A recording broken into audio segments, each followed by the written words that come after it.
Before you believe the next worry your mind gives you, pause for a moment and ask yourself one powerful question. Is this really happening, or am I suffering from something my mind invented? Most people lose their peace not because their life is falling apart, but because their thoughts convince them that it might.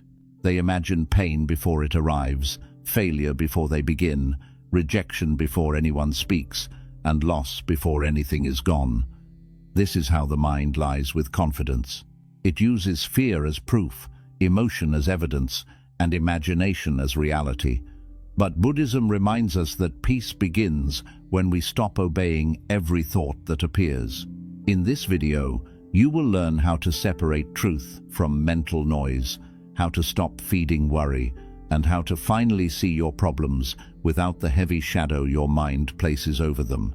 1. Your mind magnifies what it focuses on. Your mind has a natural tendency to expand whatever it focuses on. If your attention stays on fear, fear grows stronger. If you focus on problems, they begin to feel larger than they actually are.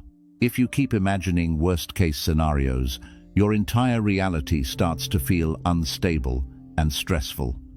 The truth is that most problems in life begin small, but your mind does not allow them to remain small.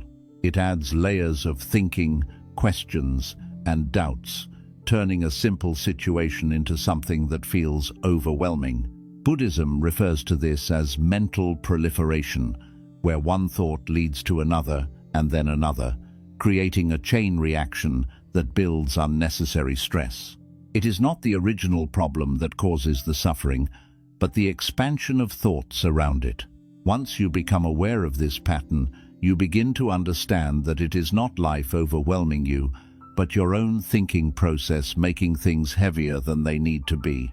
This awareness gives you control over your focus, and when you control your focus, you control the intensity of your experience. 2. Thoughts are not truth, they are just mental events. One of the most important realizations in Buddhist teachings is that thoughts are not facts. They are simply mental events that arise and pass away. However, most people treat every thought as if it is absolute truth, without ever questioning it. When a negative thought appears, such as, "I am not good enough," or "something will go wrong," it immediately creates emotional reactions because it is believed without pause, and that belief turns a simple thought into stress, fear, or self-doubt. In reality, thoughts are temporary and often unreliable because they are shaped by your past experiences, your fears, your mood, and even small things like how tired or stressed you are at that moment.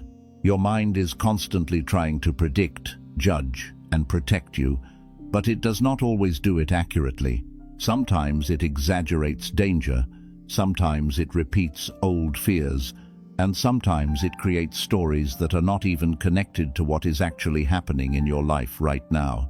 When you begin to observe your thoughts instead of believing them instantly, you create a small but powerful distance between yourself and your thinking. Instead of reacting automatically, you start noticing, this is just a thought, not a fact.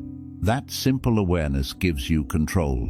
You stop letting every thought decide how you feel, and you stop reacting to things that may not even be real. Over time, this practice helps you see more clearly, respond more calmly, and avoid unnecessary emotional pain.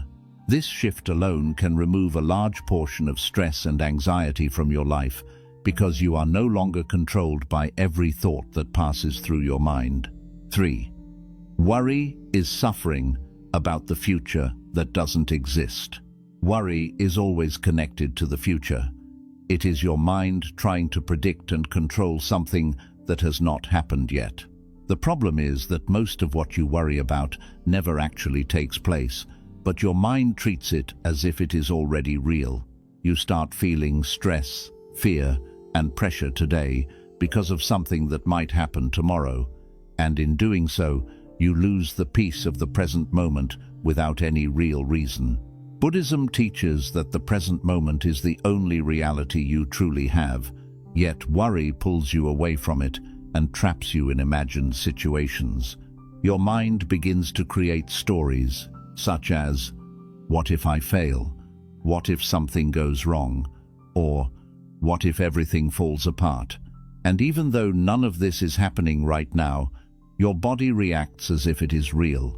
Your heart feels heavy, your mind becomes restless, and your energy starts to drain, all because of something that exists only in your thoughts. When you understand this clearly, you begin to see that worry is not protecting you, it is exhausting you. It makes you suffer twice, once in your imagination and once if the problem actually happens. But most of the time, that second part never even comes. When you bring your attention back to the present moment and focus only on what is real right now, most of that mental weight disappears.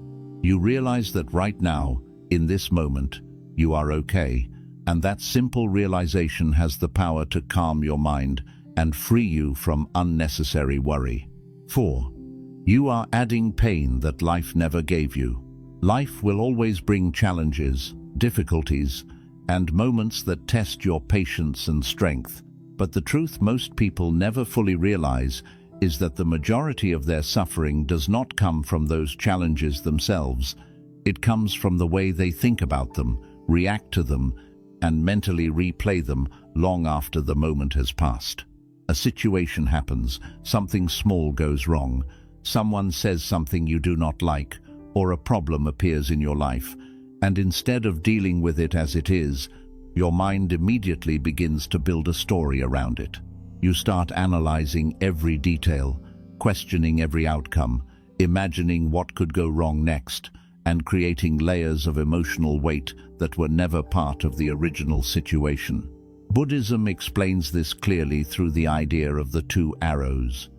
The first arrow is the pain that life gives you, and this is often unavoidable because life is unpredictable and sometimes difficult.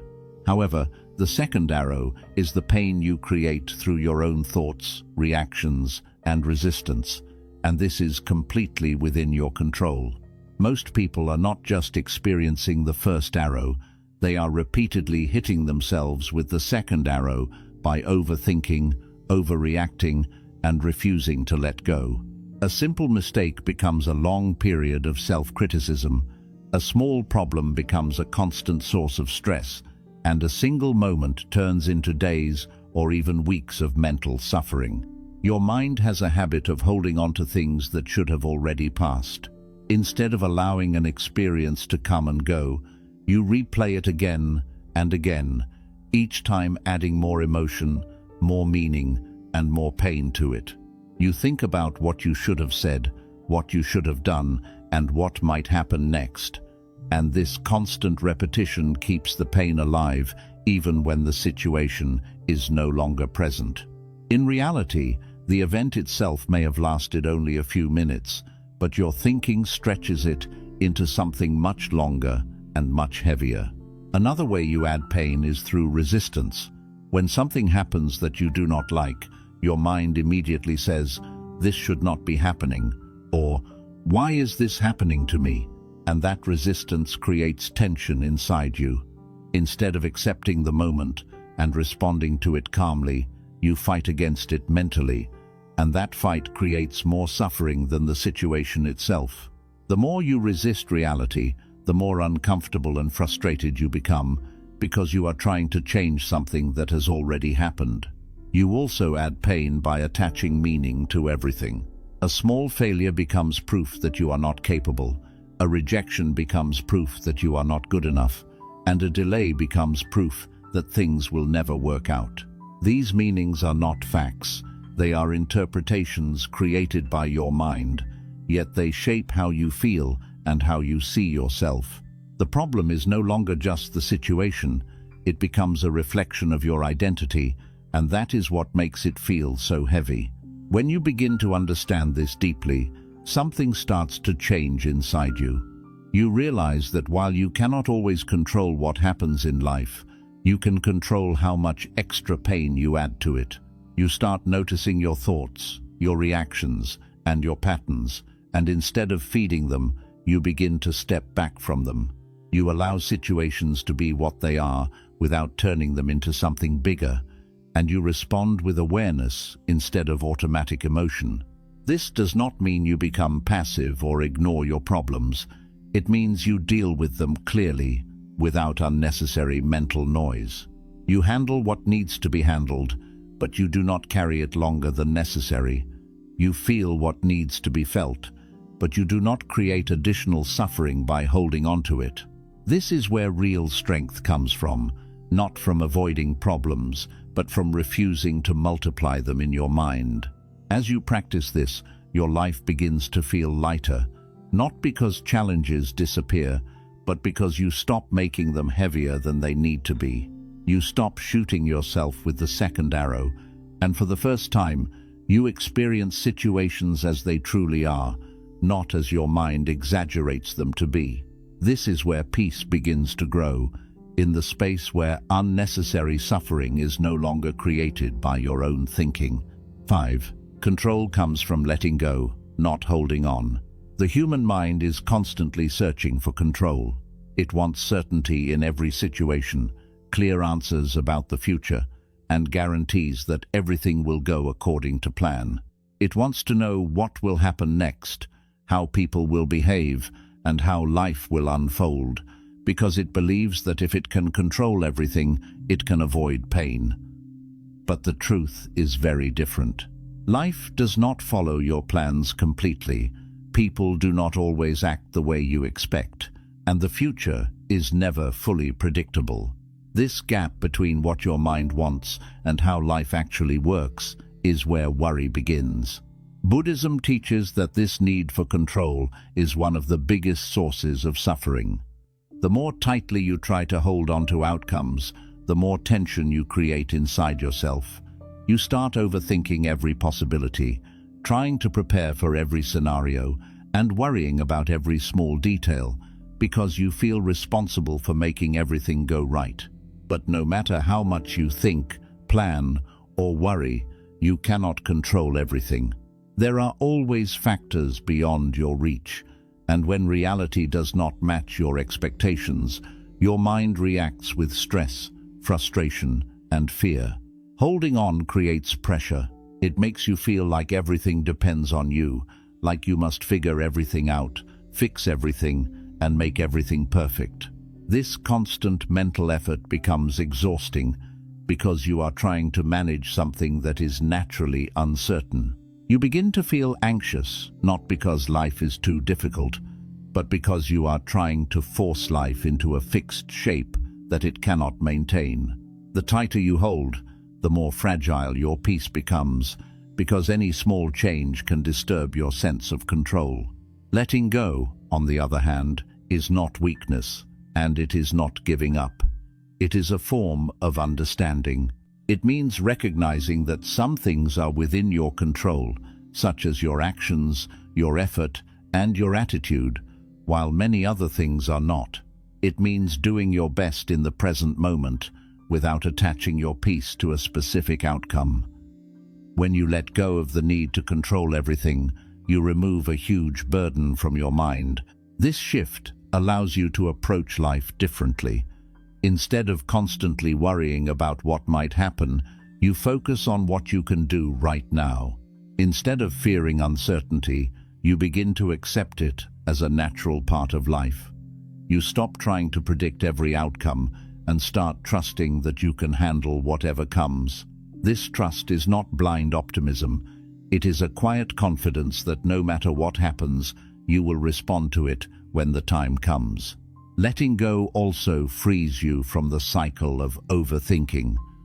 When you are attached to a specific result, your mind keeps returning to it again and again, trying to control it through thought. But when you release that attachment, your mind begins to settle. You no longer need to replay situations, imagine endless possibilities, or chase certainty that does not exist. You become more present, more grounded, and more at ease with the flow of life. Another important part of letting go is releasing the need for everything to be perfect. Perfection is an illusion created by the mind, and chasing it only leads to frustration. Life is naturally imperfect, and when you accept this, you stop resisting small mistakes, delays, and unexpected changes. You begin to move with life instead of against it, and this movement creates a sense of calm that cannot be achieved through control. Over time, you realize that real control does not come from holding on to everything, it comes from mastering your response. You cannot control what happens, but you can control how you think, how you act, and how you choose to see the situation. This is the only control that truly matters, and it is enough. When your inner state is stable, external uncertainty loses its power over you. As you continue to practice letting go, your mind becomes lighter. You stop carrying unnecessary pressure, you stop trying to force outcomes, and you stop living in constant worry about the future. You begin to experience a deeper sense of freedom, not because life has become predictable, but because you are no longer dependent on it being predictable. You trust the process, you stay present, and you allow life to unfold without turning it into a source of fear. This is the paradox that Buddhism reveals. The moment you stop trying to control everything is the moment you feel the most in control. Not because you have power over life, but because life no longer has power over your peace. 6. Silence your mind, not by force, but by awareness. One of the biggest struggles people face is the constant noise inside their own mind. Thoughts keep coming one after another without pause, creating a feeling of restlessness that never truly settles. You may notice that even when everything around you is quiet, your mind is still active, still thinking, still analyzing, still worrying. Many people believe the solution is to force the mind to become silent, to push thoughts away, or to stop thinking completely. But the more you try to fight your thoughts, the stronger they seem to become, and the more frustrated you feel. Buddhism offers a completely different approach. It teaches that the mind cannot be controlled through force, but it can be understood through awareness. Instead of trying to stop your thoughts, you begin to observe them. You sit quietly and watch your mind as it moves, noticing each thought as it appears, stays for a moment, and then disappears. At first, this may feel difficult because the mind is used to reacting immediately, but with practice, you begin to see a clear pattern. Thoughts are not permanent, and they do not stay unless you give them attention. When you fight your thoughts, you give them energy. You create resistance, and that resistance keeps them alive. For example, if a thought appears and you immediately say, "I should not be thinking this," you have already engaged with it. You have given it importance, and now your mind will continue to return to it. This is why force does not work. The mind does not become quiet through pressure, it becomes quiet through understanding. Awareness works in a different way. When a thought appears and you simply notice it without reacting, something changes. You do not judge it, you do not follow it, and you do not try to remove it. You just observe it as it is. This creates space between you and the thought. In that space, the thought loses its power because it is no longer being fed by your attention. Over time, you begin to realize that you are not your thoughts. You are the one observing them. This shift is subtle but powerful. Instead of being pulled into every thought, you remain steady and watch them pass by. A worrying thought comes, but you do not follow it. A negative idea appears, but you do not attach meaning to it. You simply let it exist for a moment and then fade away naturally. The more you practice this, the less control your thoughts have over you. They begin to slow down, not because you force them to stop, but because you stopped giving them unnecessary energy. Another important part of awareness is learning to return to the present moment. The mind is always moving either into the past or into the future, replaying what has already happened or imagining what might happen next. This movement creates constant mental noise, but when you bring your attention back to the present, to your breath, your surroundings, or what you are doing right now, the mind naturally becomes quieter. The present moment does not carry the same mental weight as the past or the future, and this is why it feels calm. You can practice this in simple ways. You can focus on your breathing, noticing each inhale and exhale without trying to change it.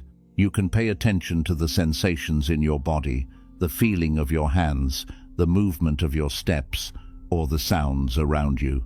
These small acts of awareness anchor you in the present moment, and as your attention stabilizes, the constant flow of thoughts begins to slow down.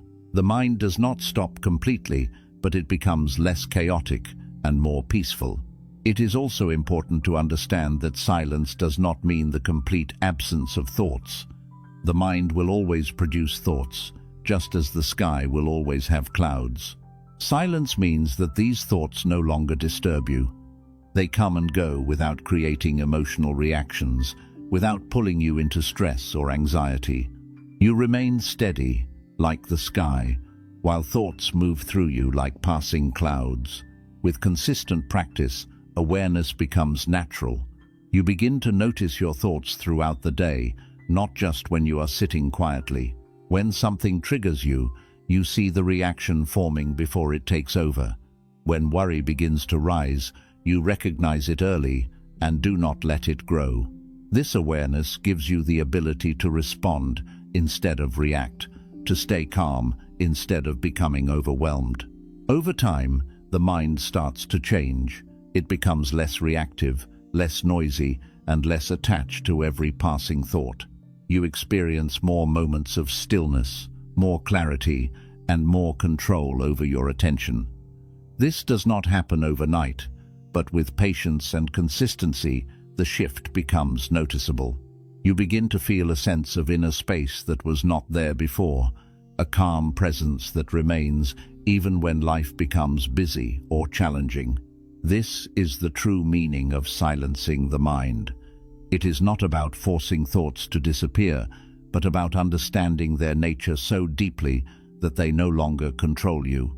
You realize that thoughts are temporary, that they do not define you, and that you have the ability to observe them without being carried away. In this understanding, a natural silence begins to emerge, not because the mind is empty, but because it is no longer disturbed. As this silence grows, your entire experience of life changes.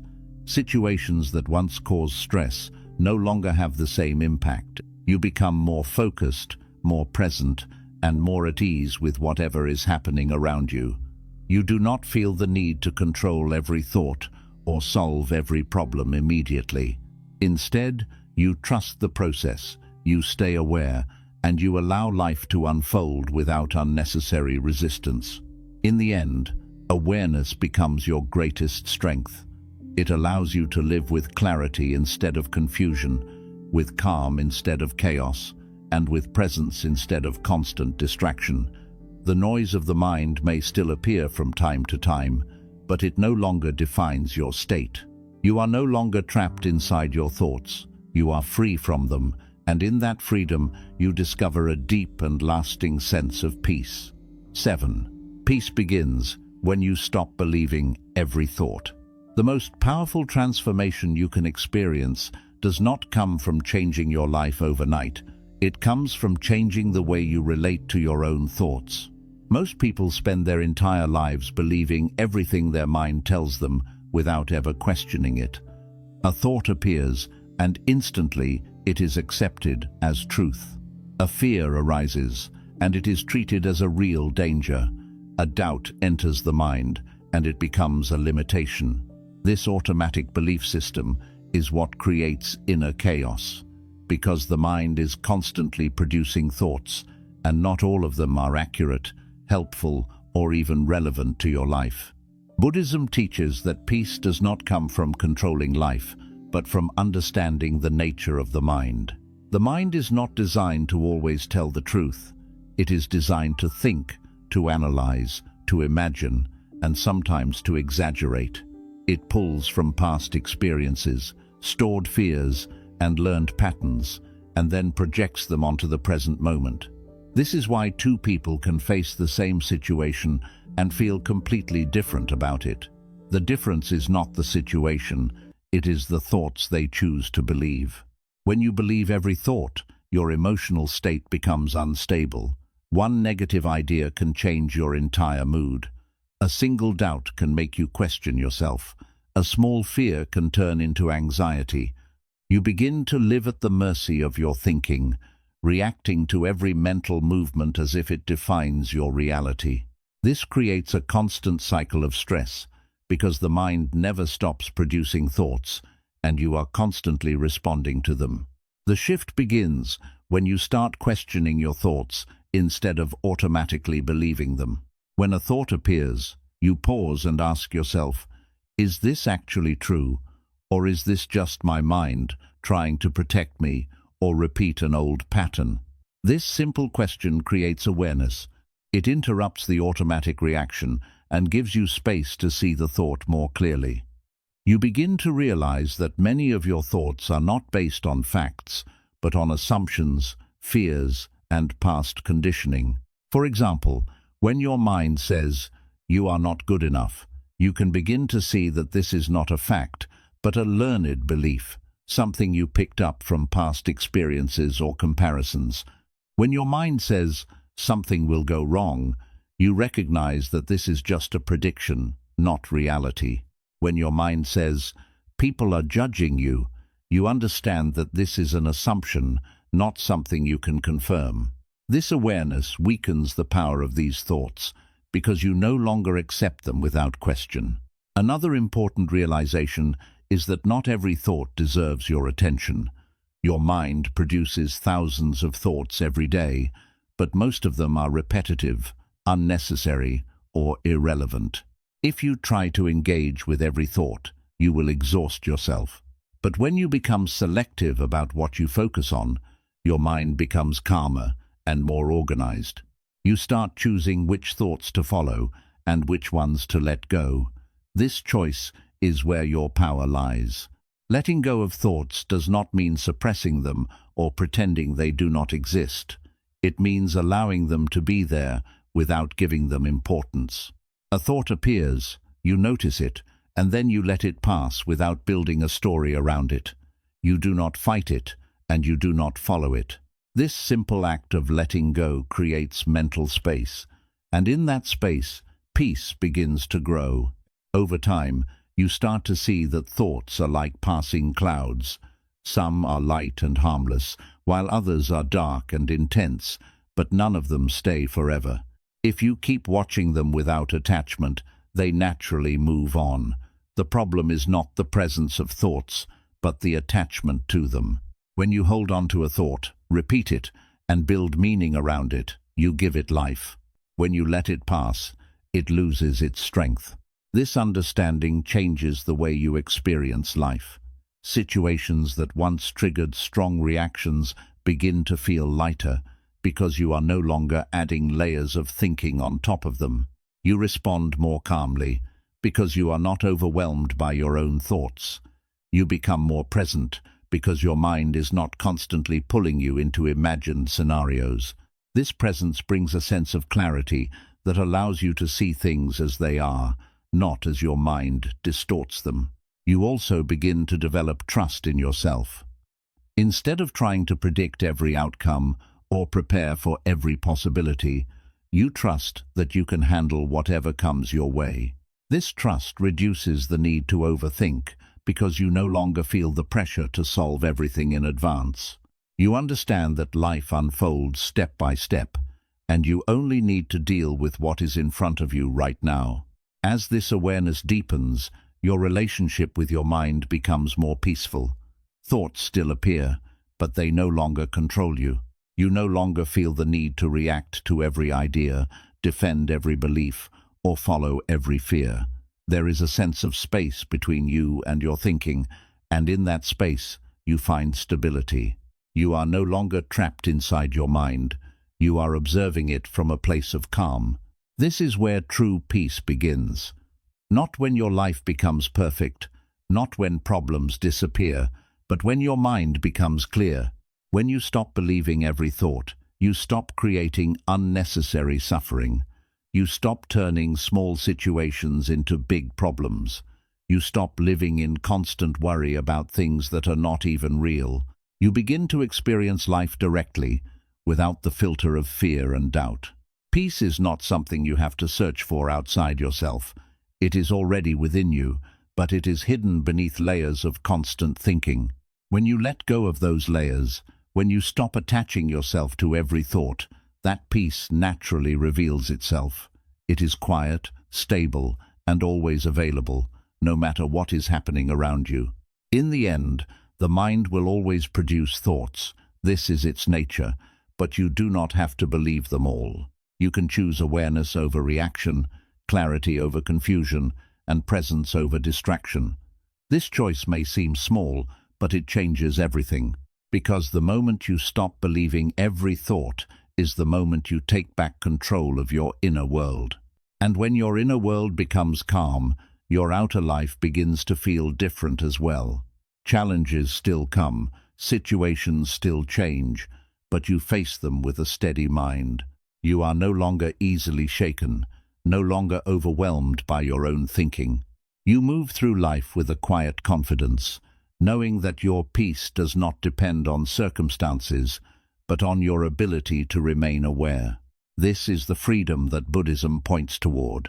A life where thoughts no longer dominate your experience, where worry no longer controls your emotions, and where peace is not something temporary, but something you carry within you at all times. 8. The moment you stop feeding your thoughts, they begin to lose power. One of the deepest truths you can understand about your mind is this: your thoughts do not control you on their own. They gain control only when you continuously feed them with your attention, your emotion, and your belief. Most people are not aware of this process, so they keep strengthening the very thoughts that are causing them stress, fear, and anxiety. A thought appears, and instead of letting it pass, they hold on to it, analyze it, repeat it, and react to it. This repeated engagement is what gives the thought its power. Buddhism teaches that the mind works like a system of cause and effect. Every time you give attention to a thought, you are reinforcing it. You are telling your mind that this thought is important, and because of that, the mind keeps bringing it back again and again. This is why certain worries feel so persistent. It is not because they are true or important, but because they have been repeated so many times that they have become familiar. Your mind returns to them automatically, not because they are real, but because they have been practiced. Think about how a simple worry begins. It might start as a small idea, something quick and almost unnoticeable. But then you start thinking about it more deeply. You imagine different outcomes, you create scenarios, and you begin to feel emotions connected to it. That emotional reaction makes the thought feel real, and because it feels real, you keep returning to it. This cycle continues until the thought becomes strong enough to affect your mood, your behavior, and even your decisions. The key realization here is that the strength of a thought does not come from its truth. It comes from how much attention you give it. When you stop feeding a thought, it begins to weaken. It may still appear, but it does not stay for long, because it is no longer being supported by your focus. Just like a fire needs fuel to keep burning, your thoughts need attention to keep growing. When the fuel is removed, the fire naturally fades. This does not mean that thoughts will disappear instantly. The mind has habits, and habits take time to change. Thoughts that you have been feeding for a long time will continue to appear for a while, but if you stop engaging with them, their intensity will gradually decrease. You will notice that they come less often, stay for a shorter time, and create less emotional impact. This is the natural result of withdrawing your attention. One of the most important skills you can develop is the ability to notice when you are feeding a thought. It often happens without awareness. You start replaying a situation, imagining conversations, predicting outcomes, or analyzing what might go wrong. In that moment, you are giving energy to the thought. The moment you become aware of this, you have a choice. You can either continue feeding the thought, or you can step back and let it go.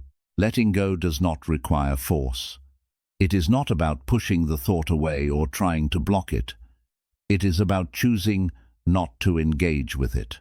You notice the thought, you recognize that it is just a thought, and you bring your attention back to something real, such as your breath, your surroundings, or the task you are doing. This simple shift breaks the cycle. The thought loses its momentum because it is no longer being reinforced. Another important aspect of this process is understanding that not all thoughts deserve your energy. Your mind produces a large number of thoughts every day, many of which are repetitive, unnecessary, or negative. If you try to deal with every thought, you will become overwhelmed. But when you learn to ignore thoughts that do not serve you, you create space for clarity and calmness. You stop giving importance to mental noise, and you start focusing only on what truly matters. Over time, this practice changes the structure of your thinking.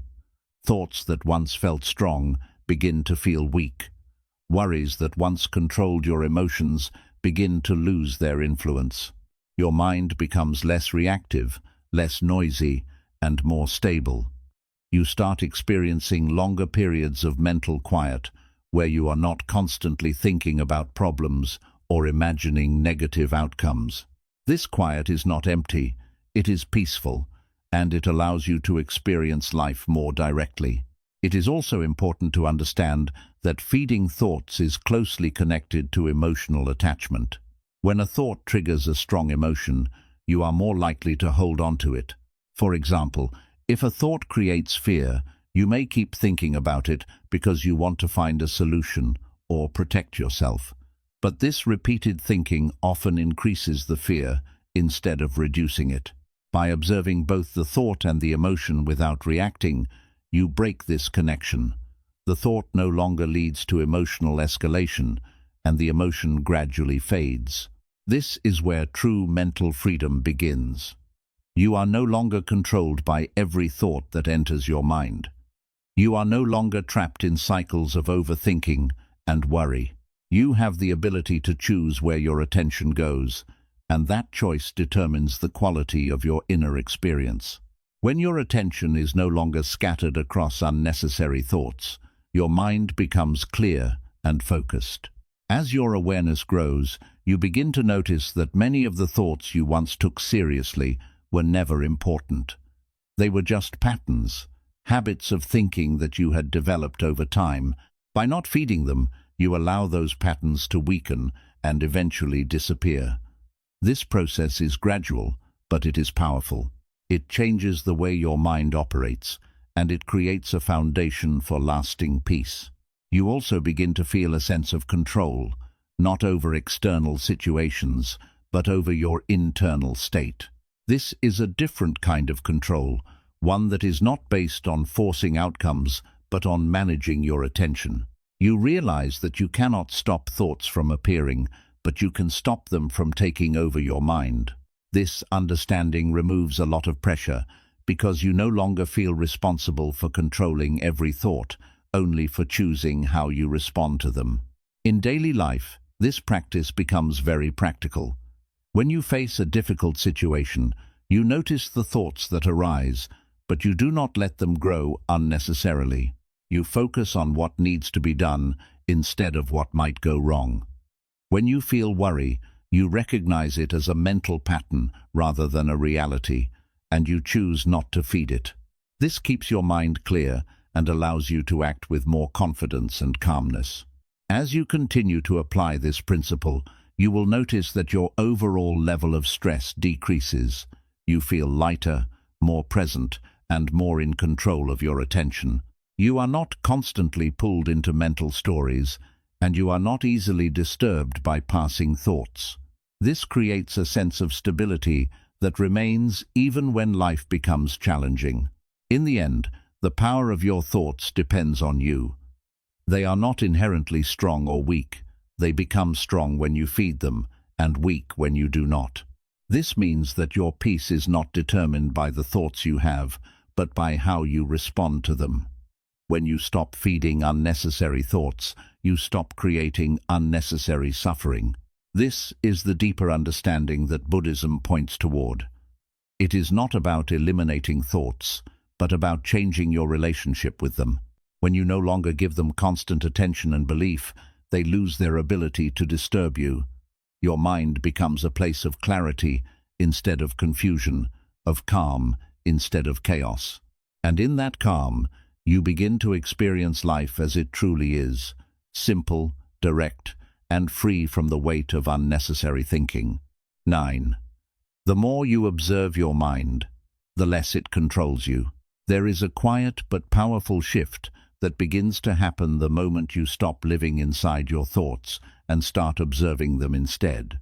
Most people spend their entire lives identified with their thinking, which means they do not see their thoughts as something separate. They see them as who they are. Every thought feels personal, every fear feels real, and every doubt feels like a reflection of their identity. Because of this, they react automatically to whatever appears in the mind, without ever stepping back to question it or understand it. This is why the mind feels so powerful, because it is never being observed, it is only being followed. Buddhism teaches that awareness is the key to breaking this pattern. When you begin to observe your mind, you create a separation between you and your thoughts. You start to see that thoughts are not you, they are simply events happening within you. This may seem like a small difference, but it changes everything. Instead of being pulled into every thought, you remain steady and watch it come and go. This ability to observe without reacting is what reduces the control your mind has over you. At the beginning, this practice can feel difficult because the mind is used to constant engagement. The moment a thought appears, the habit is to follow it, analyze it, or react to it. But when you start practicing observation, you interrupt this habit. You notice the thought, but instead of continuing the chain, you pause. You allow the thought to exist without adding more to it. This pause creates space, and in that space, you begin to experience calmness. The more you observe your mind, the more patterns you start to notice. You see how certain thoughts repeat themselves again and again. You notice how your mind tends to go toward fear, doubt, or overthinking in specific situations. You begin to understand that many of your thoughts are not new, they are just old patterns playing on repeat. This realization is important because it shows you that your thoughts are not always a response to the present moment. They are often a continuation of the past. Once you see these patterns clearly, they begin to lose their power. A thought that once felt strong now feels predictable. A worry that once felt urgent now feels familiar. This familiarity creates distance, and that distance reduces the emotional impact. You no longer feel overwhelmed by every thought because you recognize it as part of a pattern rather than a reflection of reality. Another important benefit of observing your mind is that it helps you respond more consciously. When you are not aware of your thoughts, your reactions are automatic. A negative thought leads to a negative emotion, and that emotion leads to a reaction, often without any pause. But when you are observing, you see the thought before it turns into a reaction. You have a moment to choose how you want to respond. This choice is where your control lies. For example, if a thought appears saying, "This will not work," you can either believe it and feel discouraged, or you can observe it and recognize it as just a thought. When you choose observation, the thought does not turn into a strong emotion, and you remain calm and focused. This allows you to act based on clarity rather than fear. Over time, this practice builds a sense of inner stability that is not easily shaken. Observation also changes your relationship with emotions. Many emotions are triggered by thoughts, and when you believe those thoughts, the emotions become stronger. But when you observe the thought behind the emotion, the intensity begins to decrease. You start to see that the emotion is not permanent, and it does not define you. It is simply a temporary experience that will pass if you do not hold on to it. As your awareness deepens, you begin to experience moments of silence between thoughts. At first, these moments may be brief, but they become longer with practice. In these moments, there is no overthinking, no worry, and no mental noise. There is just a sense of presence and calmness. This is not something you create. It is something that naturally appears when you stop feeding your thoughts and start observing them. This silence is important because it shows you what your mind is like without constant interference. It gives you a glimpse of a state where you are not controlled by your thinking. The more you experience this, the more you realize that peace is not something you have to achieve. It is something that is already there when your mind is quiet. Another powerful aspect of observation is that it reduces the need for control. When you are constantly reacting to your thoughts, you feel the need to control them, to stop negative thinking, or to force your mind to be positive. But when you observe your thoughts, you realize that control is not necessary. Thoughts come and go on their own, and if you do not engage with them, they lose their influence naturally. This reduces the pressure you feel to manage your mind, and it creates a more relaxed and open mental state. With consistent practice, observation becomes a natural part of your daily life. You do not need to sit in silence all the time to be aware. You can observe your mind while working, talking, or going through your routine. You begin to notice your thoughts in real time, and this awareness prevents them from taking over. You remain present, even when your mind is active, because you are not lost in it. Over time, this practice leads to a deeper understanding of yourself. You begin to see that your thoughts do not define who you are. You are not your fears, you are not your doubts, and you are not your worries. You are the one who is aware of them. This realization creates a sense of freedom because you are no longer limited by the content of your mind. You can experience thoughts without being controlled by them. This freedom changes the way you live. You become less reactive, less stressed, and less affected by small things. Situations that once disturbed you no longer have the same impact because you are not adding layers of thinking to them. You respond with clarity, you act with intention, and you remain calm even in challenging situations. This is not because life has become easier, but because your relationship with your mind has changed. In the end, the more you observe your mind, the less power it has over you. Thoughts still appear, but they no longer control your emotions or your actions.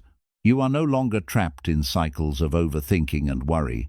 Instead, you experience a sense of space and clarity that allows you to live more fully in the present moment. This is the essence of mindfulness in Buddhism. It is not about stopping thoughts, but about seeing them clearly. When you see them clearly, you understand their nature, and when you understand their nature, they lose their ability to disturb you. This understanding is what leads to true peace, a peace that is not dependent on circumstances, but on awareness. And as this awareness becomes stronger, you realize that the mind is no longer something you have to fight or control. It becomes something you understand, something you observe, and something that no longer defines your experience of life. 10. When you stop overthinking, you start living clearly.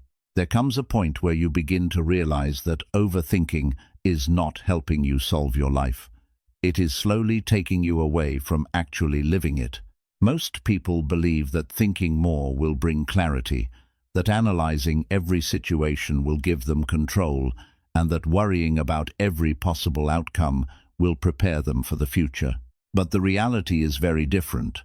Overthinking does not create clarity, it creates confusion. It does not bring control, it creates pressure. And it does not prepare you for life. It drains your energy before life even happens. The mind is designed to think, but it is not designed to think endlessly without direction. When thinking becomes excessive, it stops being useful and starts becoming harmful.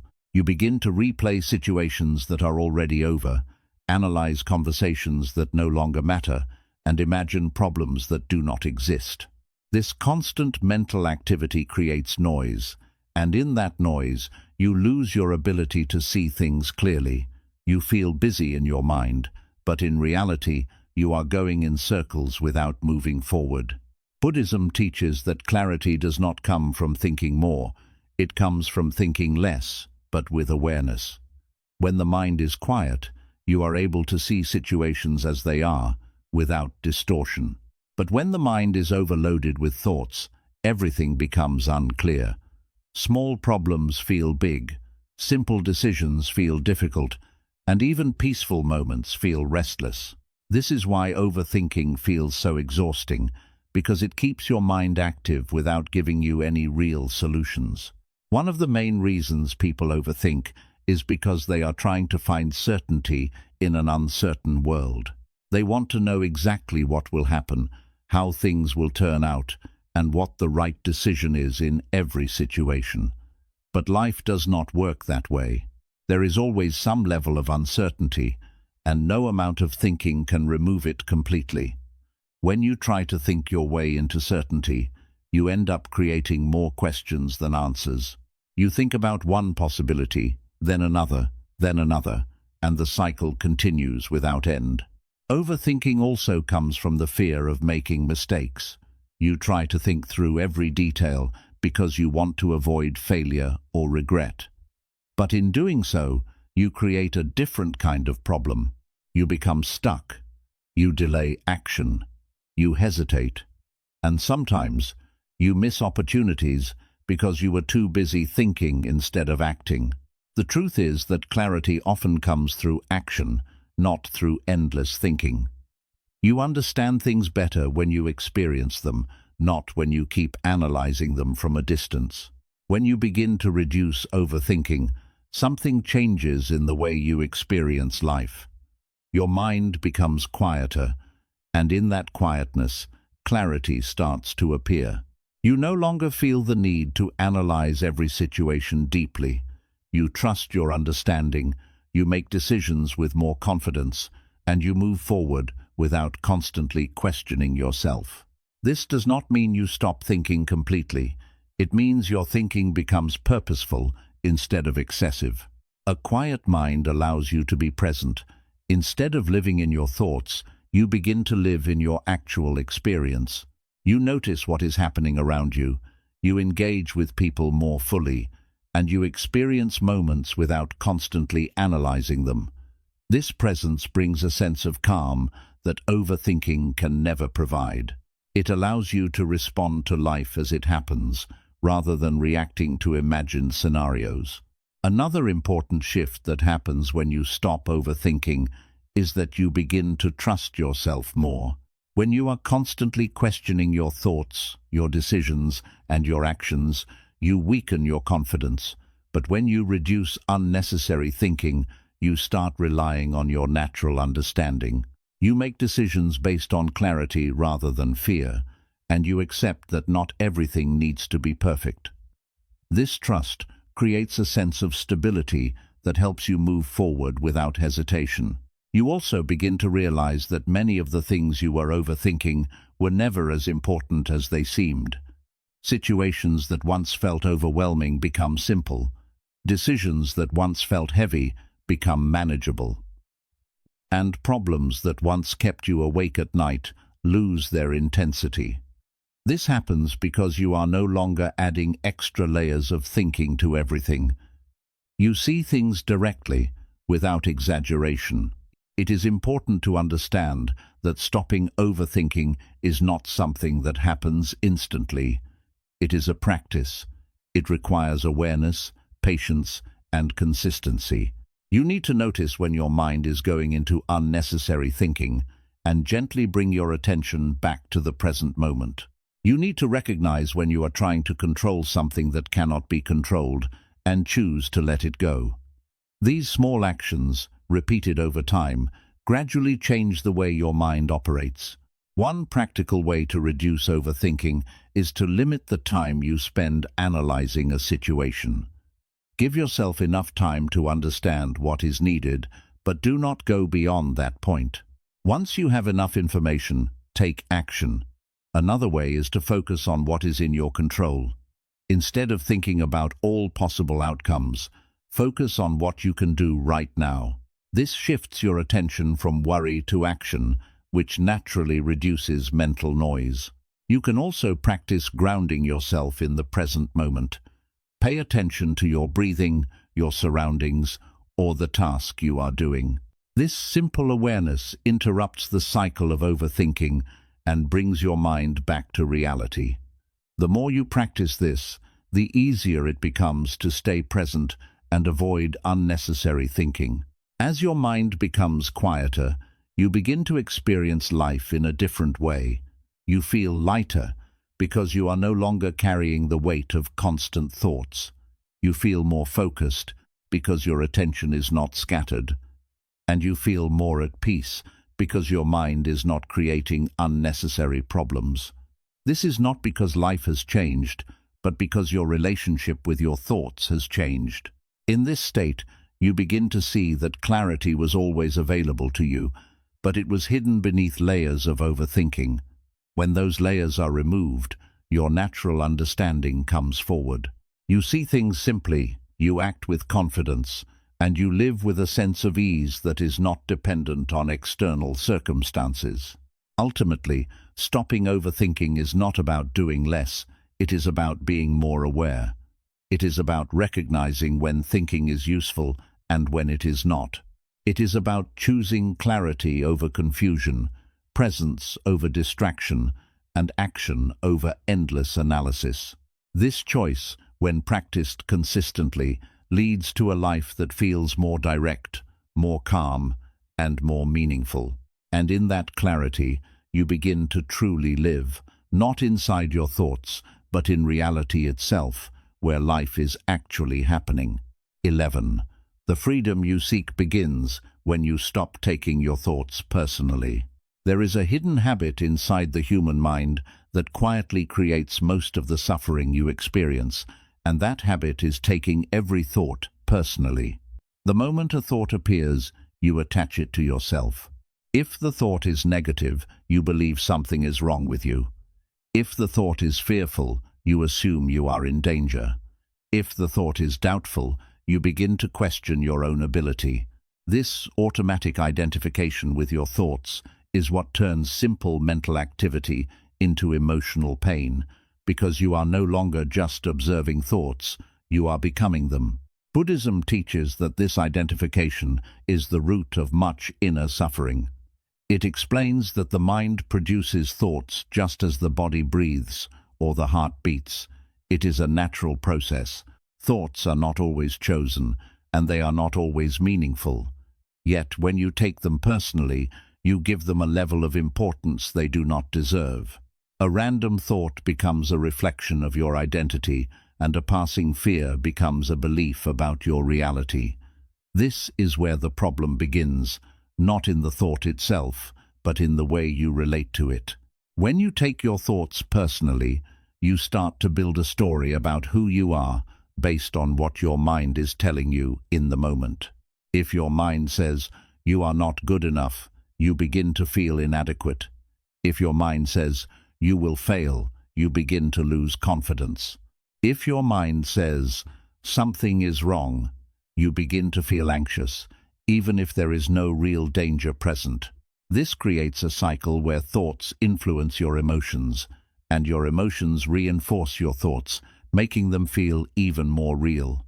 The truth is that thoughts are not personal, they are conditioned. They come from past experiences, learned patterns, fears, and memories that have been stored in your mind over time. Your mind is constantly scanning for potential problems, trying to protect you from harm, but it does not always do it accurately. It often exaggerates, misinterprets, and repeats old patterns that are no longer relevant. When you understand this, you begin to see that your thoughts are not a reflection of who you are. They are a reflection of what your mind has been exposed to. This realization creates a powerful shift. Instead of reacting to every thought as if it defines you, you begin to observe it as something separate, A negative thought appears, but you no longer say, "This is me," you say, "This is just a thought." A fearful idea arises, but you do not assume danger. You recognize it as your mind trying to predict the future. This small change in perspective creates distance, and in that distance, the emotional intensity of your thoughts begins to decrease. Not taking your thoughts personally also means not judging yourself for having them. Many people suffer not just because of their thoughts, but because they believe they should not be having certain thoughts at all. They feel guilty for negative thinking, ashamed of fearful ideas, or frustrated by their own mental patterns. But this only adds another layer of suffering. You are not responsible for every thought that appears in your mind, but you are responsible for how you respond to it. When you stop judging your thoughts, you create a sense of acceptance. You allow thoughts to come and go without turning them into a problem. This does not mean you agree with them or follow them. It simply means you do not fight them or attach meaning to them. You let them exist without giving them importance. This acceptance reduces the internal conflict that keeps your mind active and restless. Another important part of this process is understanding that thoughts are often inconsistent. One moment your mind may be positive and confident, and the next moment it may be doubtful and negative. If your thoughts were truly a reflection of who you are, they would be stable and consistent. But because they change constantly, it shows that they are not your identity. They are temporary mental events that do not define you. As you practice not taking your thoughts personally, you begin to feel a sense of freedom. You are no longer controlled by every mental movement. You are no longer reacting to every idea as if it is important. You begin to choose which thoughts to engage with and which ones to let pass.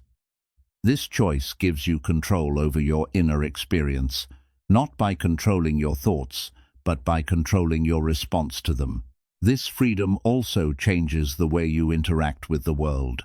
You become less sensitive to negative thinking, less affected by fear, and less reactive to situations that once triggered you.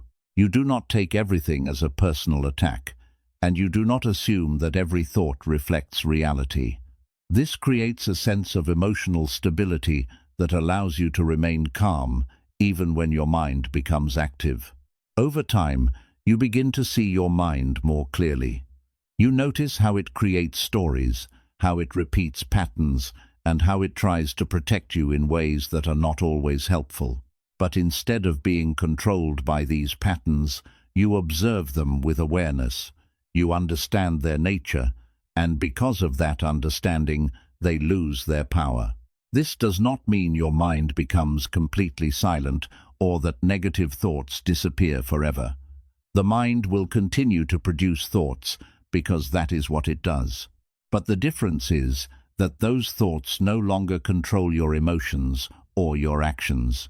You experience them without being defined by them, and this creates a sense of inner peace that is not dependent on the absence of thoughts. As this awareness deepens, you begin to experience life more directly. You are not constantly filtering your experience through your thoughts. You are not analyzing everything or attaching meaning to every situation. You are simply present, responding to life as it happens, without unnecessary mental interference.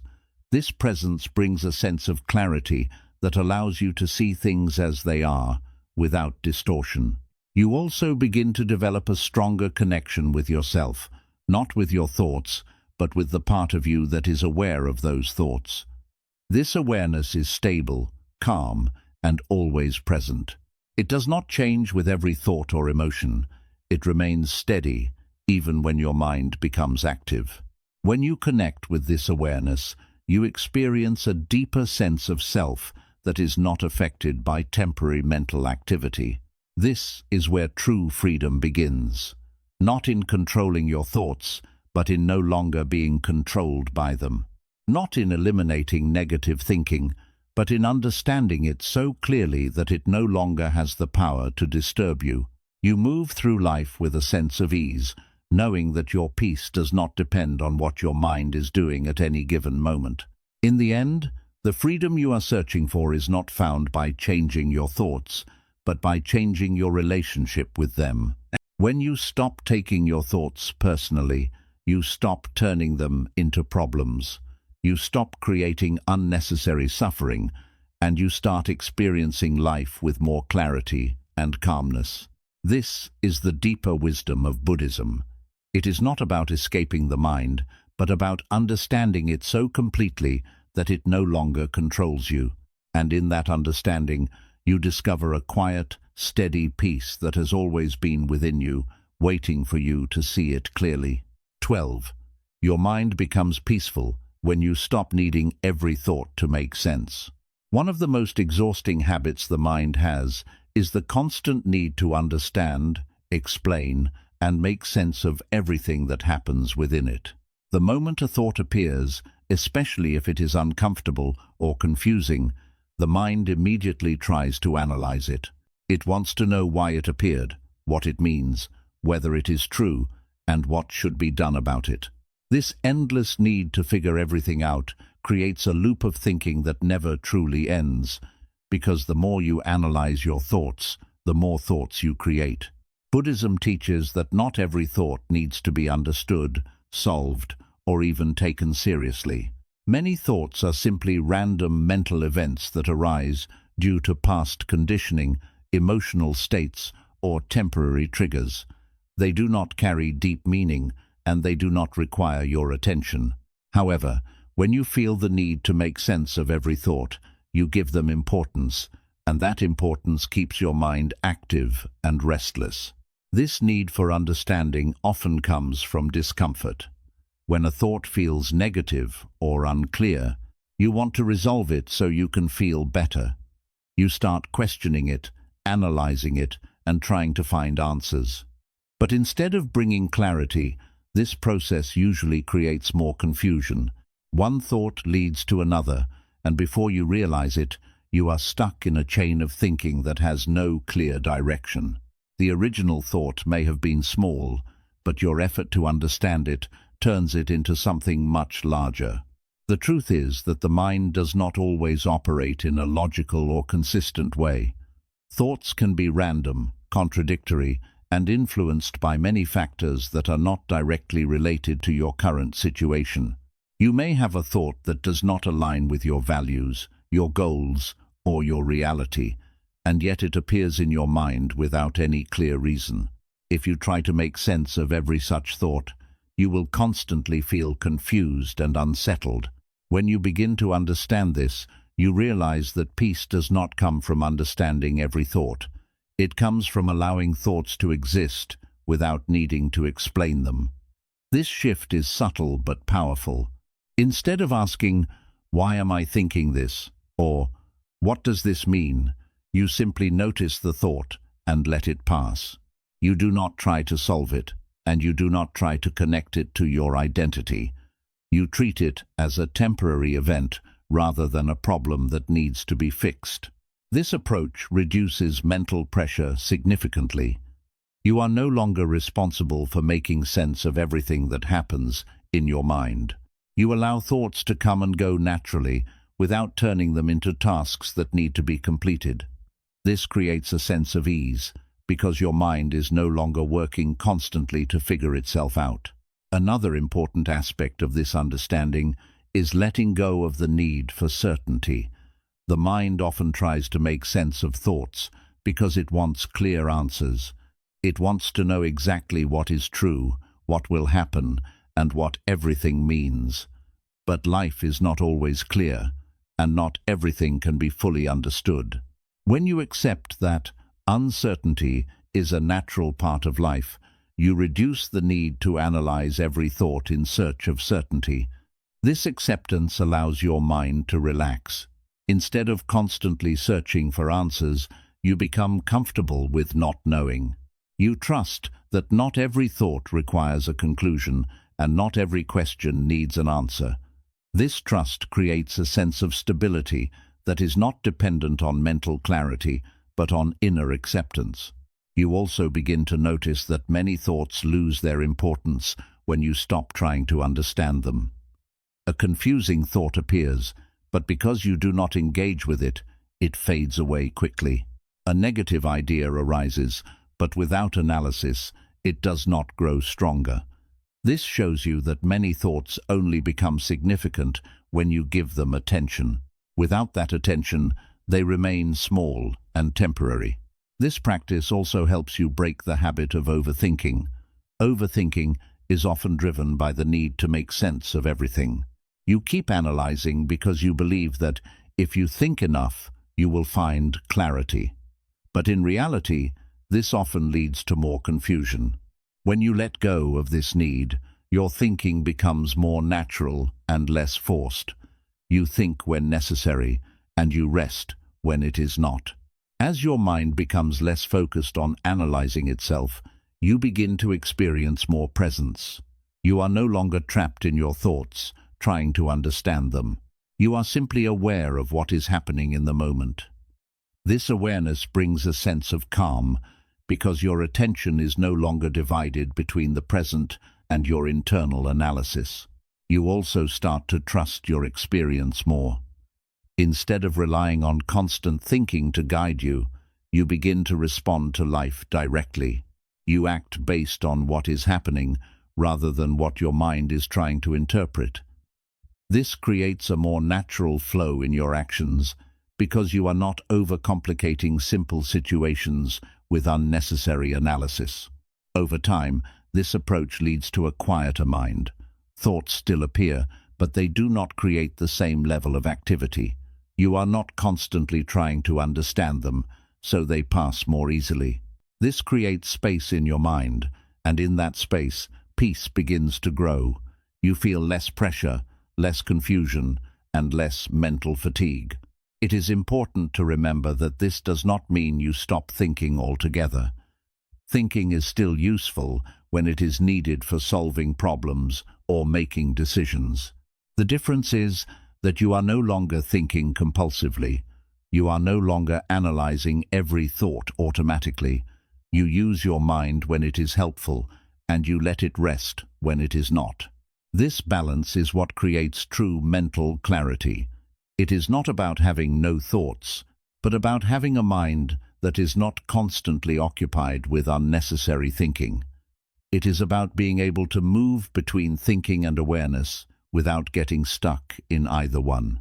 This flexibility allows you to handle life more effectively because you are not overwhelmed by your own mind.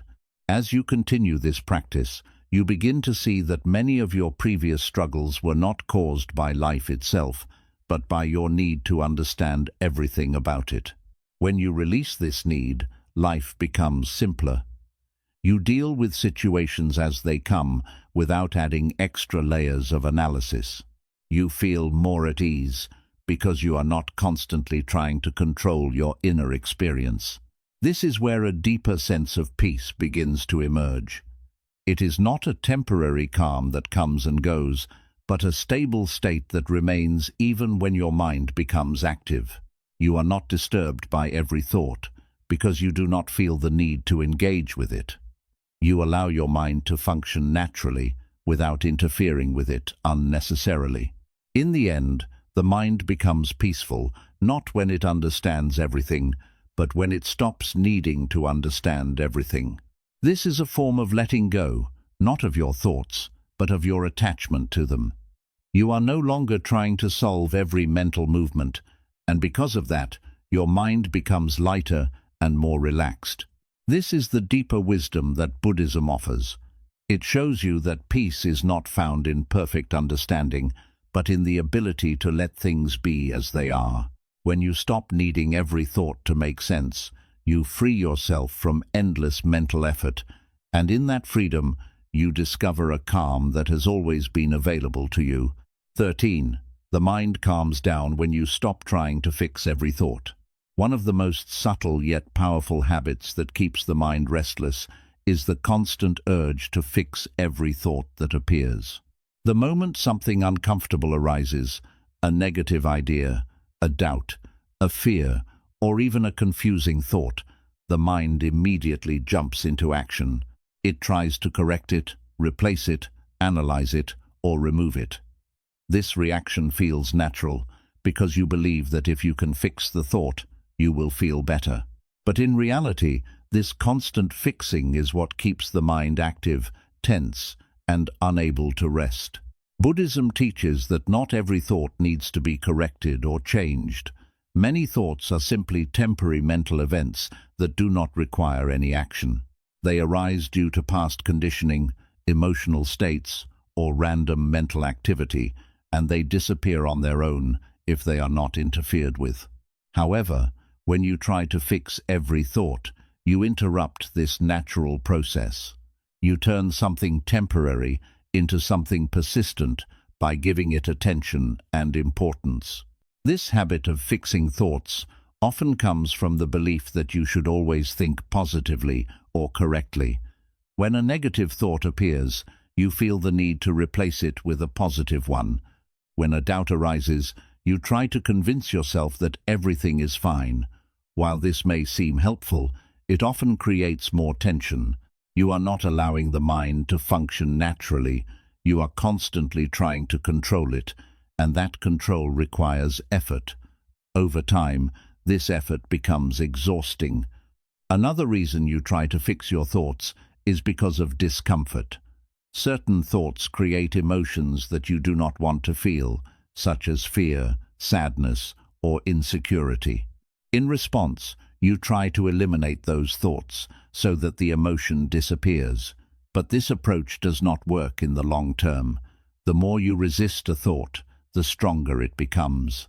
The more you try to push it away, the more it returns. This is because resistance gives the thought energy, even if your intention is to remove it. When you understand this clearly, you begin to see that the problem is not the thought itself, but your reaction to it. A thought appears, and instead of letting it pass, you engage with it by trying to fix it. This engagement keeps the thought alive.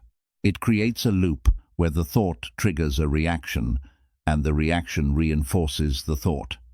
Breaking this loop requires a different approach, one that is based on awareness rather than control. The shift begins when you stop trying to fix every thought and start allowing thoughts to exist without interference. This does not mean you agree with the thought or follow it. It simply means you do not try to change it immediately. You notice it, you acknowledge it, and you let it be. This creates a sense of space because you are no longer reacting automatically. You are giving the mind the freedom to settle on its own. At first, this may feel uncomfortable, especially if you are used to controlling your thoughts. You may feel like you are losing control, or that the thought will become stronger if you do not do something about it. But with practice, you begin to see the opposite. When you stop trying to fix the thought, it loses its intensity.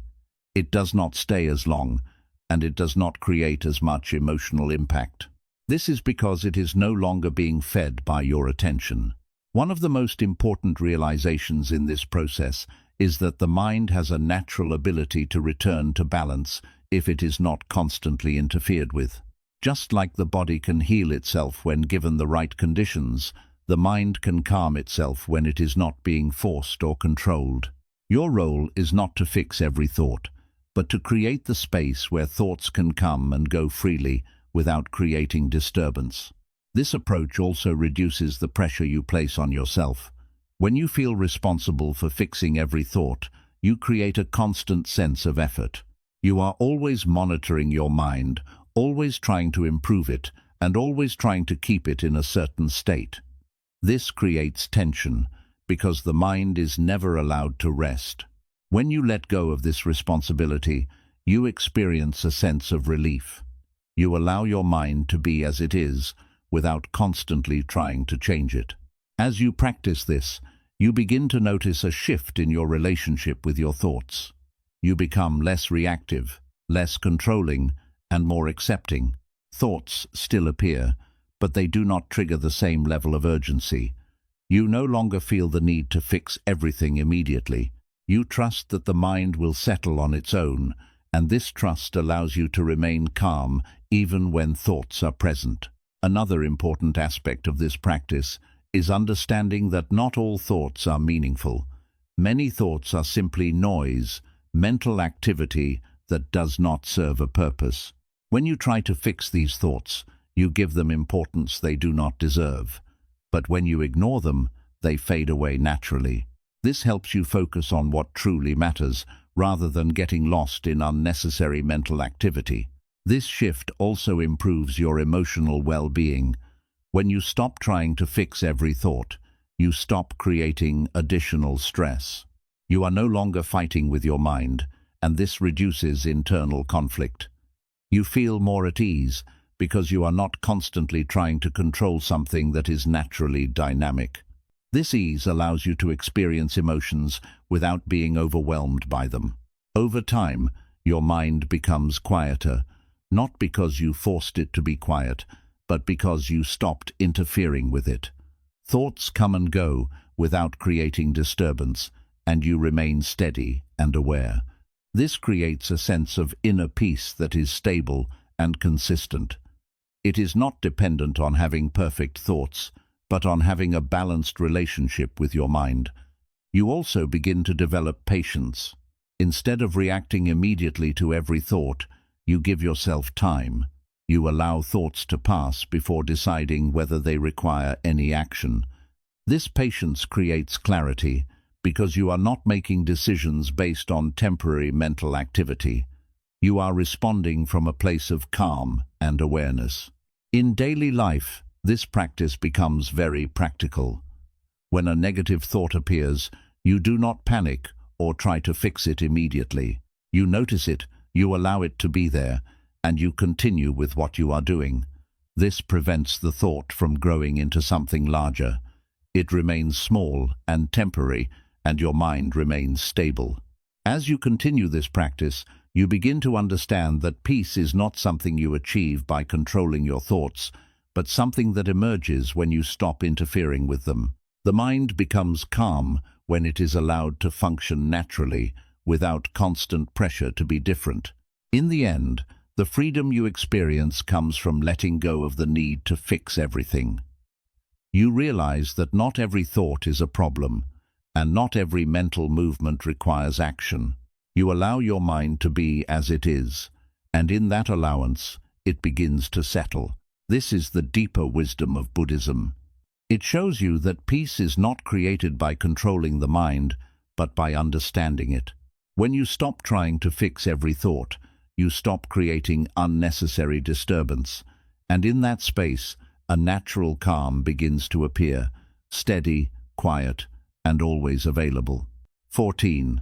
The less you react, the more peace you keep. One of the most important shifts you can make in your life is learning that not everything deserves a reaction. Most people live in a constant state of reaction, reacting to thoughts, reacting to emotions, reacting to people, and reacting to situations without any pause or awareness. This constant reaction is what drains your energy, disturbs your peace, and keeps your mind in a restless state. It is not always the situation itself that creates stress. It is the immediate reaction that follows it. Buddhism teaches that between every event and your reaction, there is a space. In that space lies your ability to choose. But most people never notice this space because their reactions are automatic.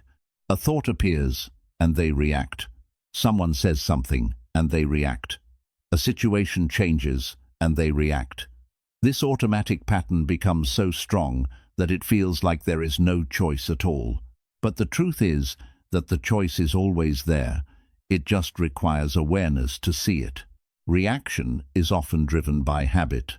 Your mind has learned certain patterns over time, and it repeats them without thinking. If something triggers fear, your mind reacts with worry. If something feels uncomfortable, your mind reacts with resistance. If something challenges your ego, your mind reacts with defensiveness. These patterns feel natural because they have been practiced for a long time, but they are not necessary.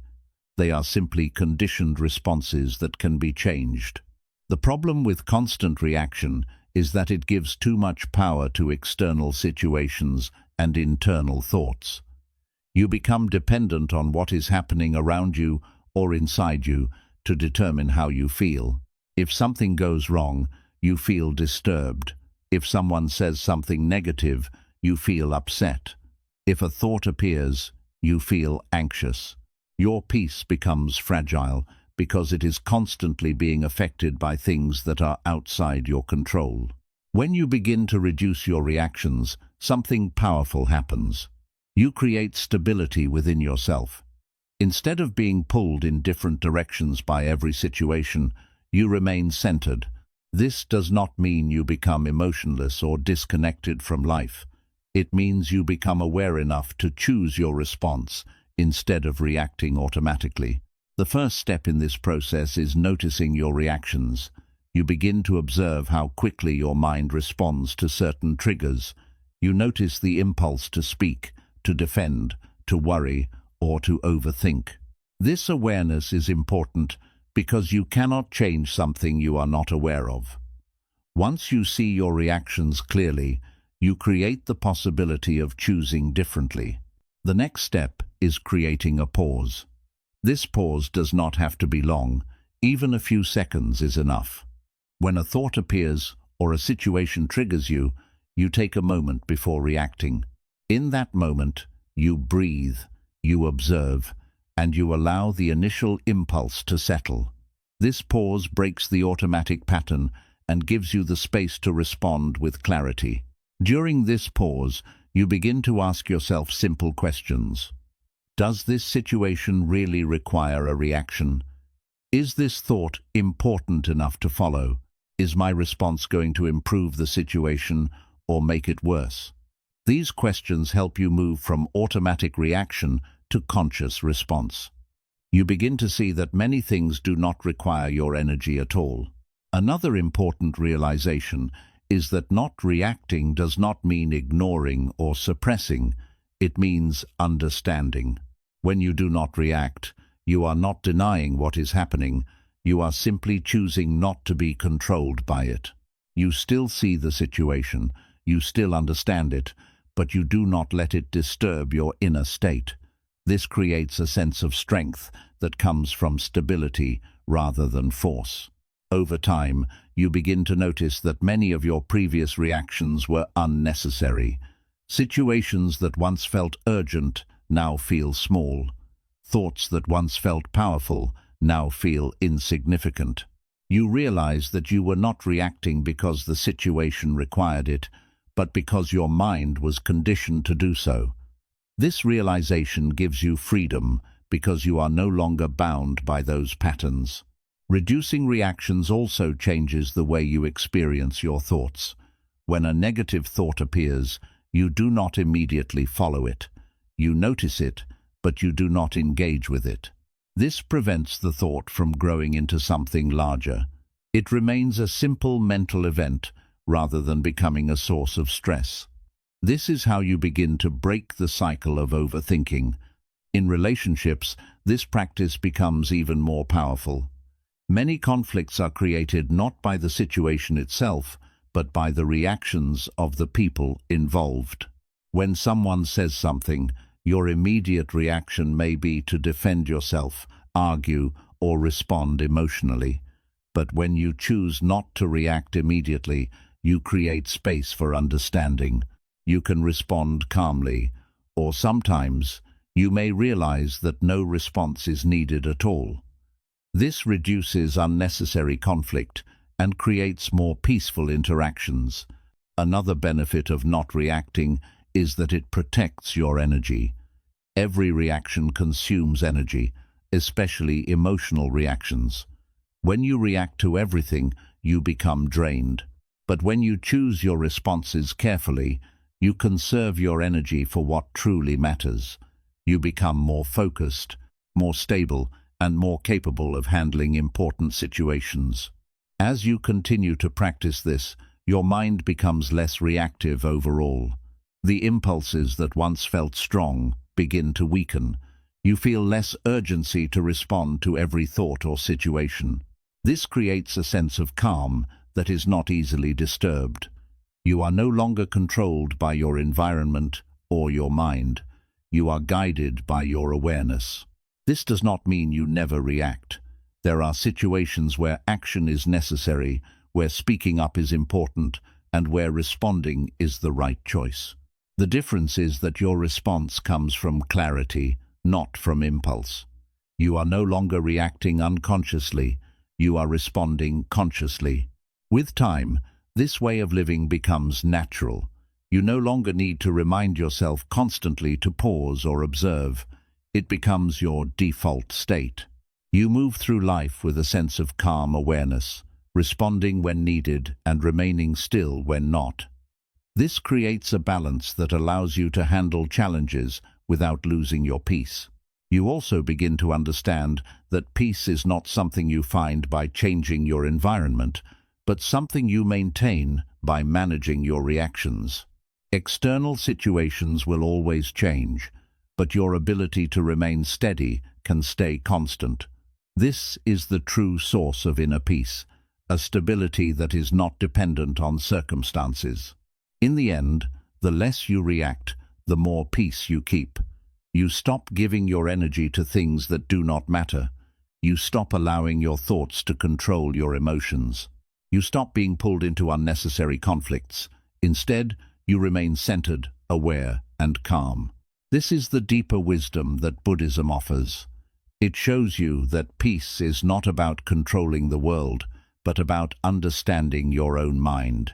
When you learn to observe instead of react, you create a life that is not only more peaceful, but also more clear, more focused, and more meaningful.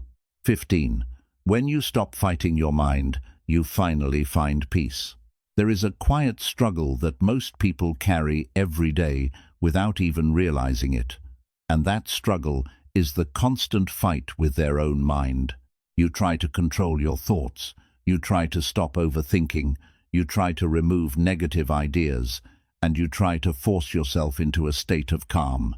On the surface, it may seem like you are trying to improve your mind, but in reality, this constant effort is what keeps your mind restless. The more you fight your thoughts, the more active they become, and the more exhausted you feel. Buddhism teaches a simple but powerful truth that changes everything once you understand it deeply. Peace does not come from winning the battle with your mind. It comes from ending the battle entirely. The mind is not something you need to defeat or control at all times. It is a natural process, constantly moving, constantly producing thoughts, and constantly reacting to experiences. When you try to stop this process through force, you create resistance, and that resistance is what disturbs your peace. Think about what happens when a negative thought appears. Immediately, there is an inner reaction. You do not want that thought, so you try to push it away. You tell yourself to think differently, to calm down, or to stop worrying. But instead of disappearing, the thought often becomes stronger. It returns again and again, sometimes with even more intensity. This happens because your resistance is giving the thought more energy. Even though your intention is to remove it, your attention is still focused on it, and that focus keeps it alive. This is why fighting your mind does not work. The more you resist, the more you reinforce the very thing you are trying to escape. It becomes a cycle where thoughts create resistance. Resistance strengthens thoughts, and the mind becomes more active as a result. Breaking this cycle requires a completely different approach, one that is based on understanding rather than control. The shift begins when you stop treating your thoughts as enemies. Instead of seeing them as something to fight against, you begin to see them as natural mental events that do not require your interference. A thought appears, and instead of reacting immediately, you observe it. You allow it to exist without trying to change it. This may feel uncomfortable at first, especially if the thought is negative or disturbing, but this is where true transformation begins. When you allow a thought to exist without resistance, something interesting happens. It begins to lose its intensity. It does not stay as long, and it does not create as much emotional disturbance. This is because it is no longer being fed by your resistance. It is simply moving through your mind, just as it was meant to do.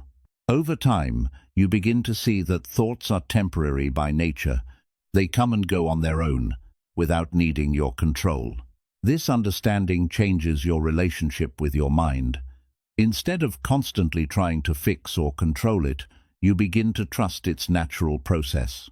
You realize that not every thought needs to be addressed, and not every mental movement requires action.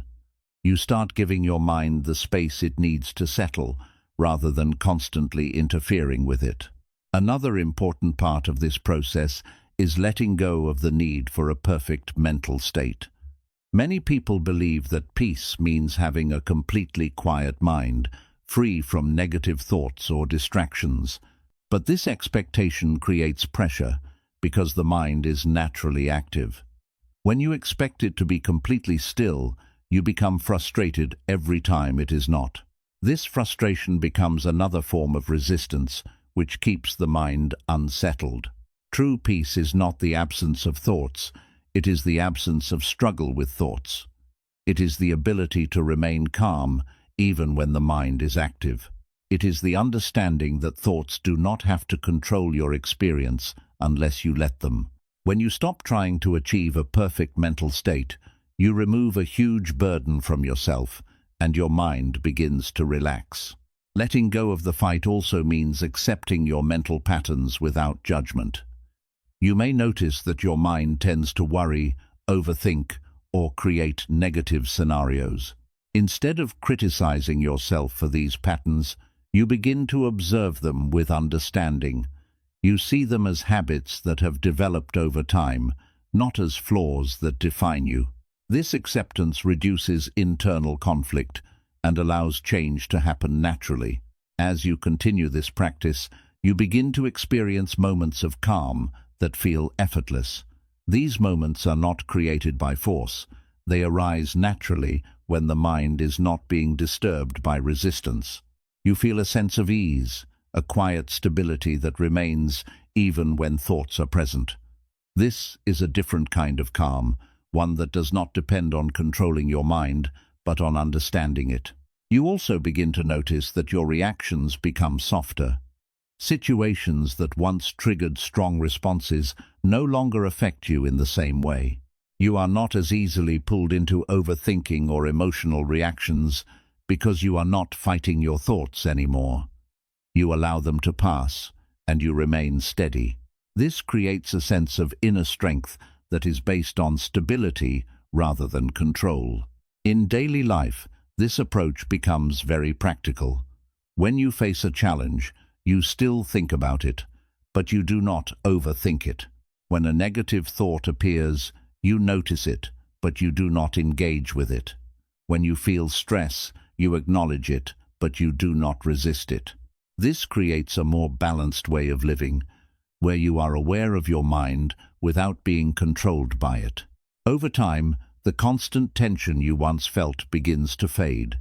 Your mind becomes less reactive, less noisy, and more at ease. You no longer feel the need to fix every thought or control every mental movement. You trust that your mind will settle on its own, and this trust creates a deep sense of relaxation. This does not mean you become passive or indifferent. You still take action when needed, you still make decisions, and you still engage with life. The difference is that you do it from a place of calm awareness rather than from a place of mental struggle. You are no longer fighting your mind while trying to live your life. You are living your life with a mind that is at peace. As this understanding deepens, you begin to see that the struggle you once had was never necessary.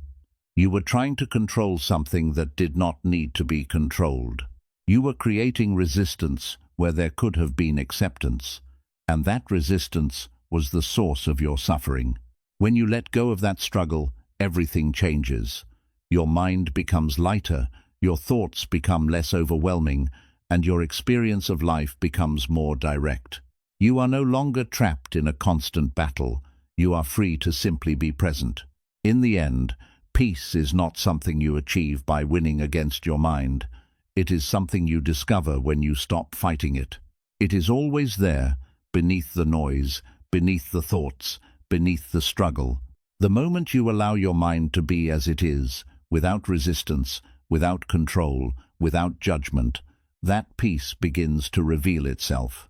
And once you experience it, you realize that it was never about changing your mind. It was about changing your relationship with it. That is where true freedom lies, not in controlling every thought, but in no longer being disturbed by them. 16. The more present you become, the less power your thoughts have. There is a quiet truth that most people overlook, and that truth is this: your thoughts only have power when your attention is lost in them. The moment your attention returns to the present moment, their power begins to fade. Most of your stress, worry, and overthinking do not come from what is happening right now, but from what your mind is imagining, replaying, or predicting. You are physically here, but mentally somewhere else, and in that gap between your body and your mind, discomfort begins to grow. Buddhism teaches that the present moment is the only place where life actually exists. Everything else, the past and the future, exists only as thought. The past is a memory, something that is no longer happening, and the future is an idea, something that has not yet happened. Yet the mind spends most of its time moving between these two, creating stories, judgments, and fears.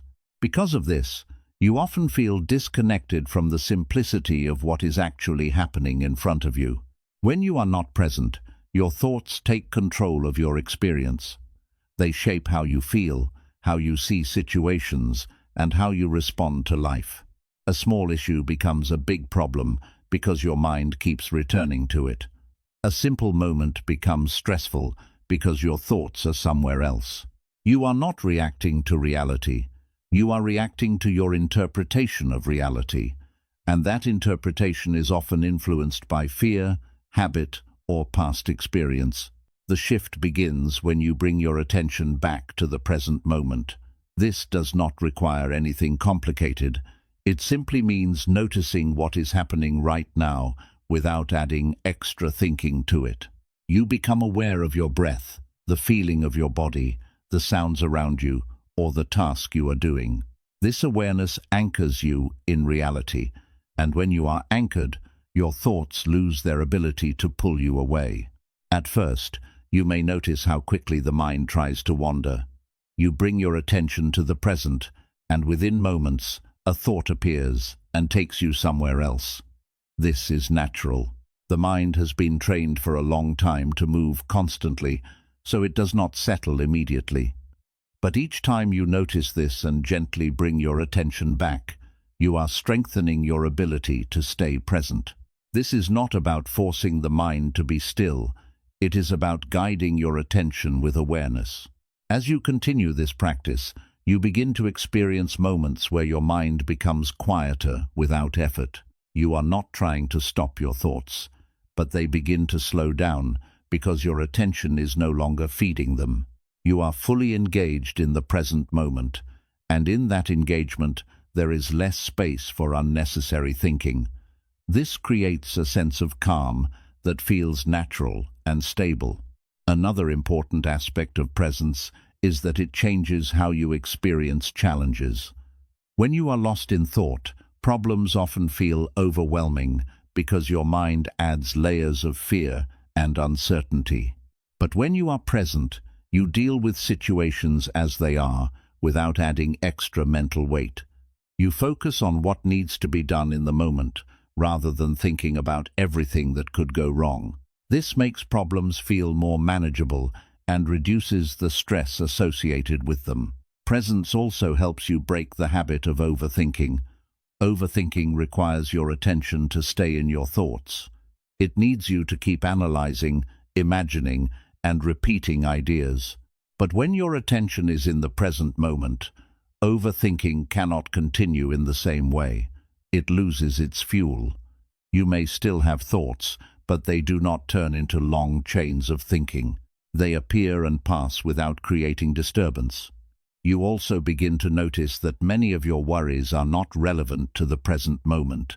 When you are fully aware of what is happening right now, you see that most of your fears are about things that are not currently happening. This realization creates distance from those worries. You understand that they are not part of your immediate reality, and because of that, they do not need your attention. Another powerful effect of presence is that it brings clarity. When your mind is full of thoughts, everything feels complicated. You see multiple possibilities, you question your decisions, and you feel uncertain. But when your mind is present, you see things more directly. You understand what is needed, and you act without hesitation. This clarity comes not from thinking more, but from thinking less and being more aware. Presence also deepens your experience of life. When you are constantly in your thoughts, you miss what is happening around you. You do not fully experience conversations, environments, or moments. But when you are present, you become more engaged with life. You notice details, you feel more connected, and you experience things more deeply. This creates a sense of fulfillment that is not dependent on external conditions. It is important to understand that presence is not something you achieve once and then keep forever. It is a practice, something you return to again and again. Your mind will continue to wander and thoughts will continue to appear, but each time you bring your attention back, you strengthen your ability to stay present. Over time, this becomes easier, and your default state begins to shift from thinking to awareness. As your presence grows, your relationship with your thoughts changes. You no longer feel the need to follow every idea or analyze every situation. You allow thoughts to exist without being drawn into them.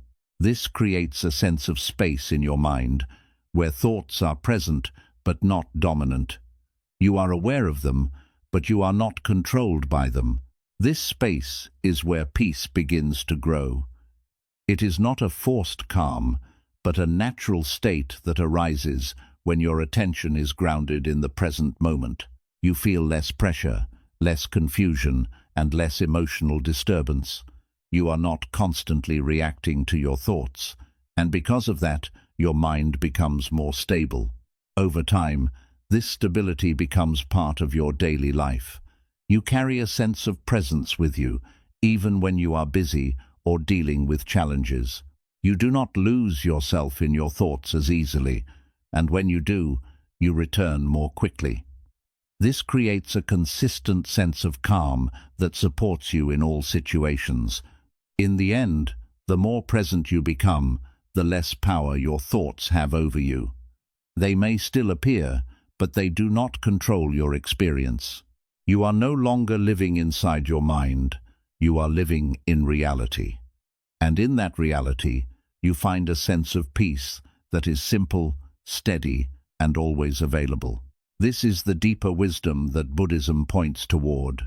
It shows you that freedom is not found by changing your thoughts, but by shifting your attention. When your attention is in the present moment, your thoughts lose their grip, and your mind becomes a place of clarity rather than confusion. And in that clarity, you begin to experience life as it truly is, not through the filter of constant thinking, but through direct awareness. 17. You suffer more in your mind than you do in reality.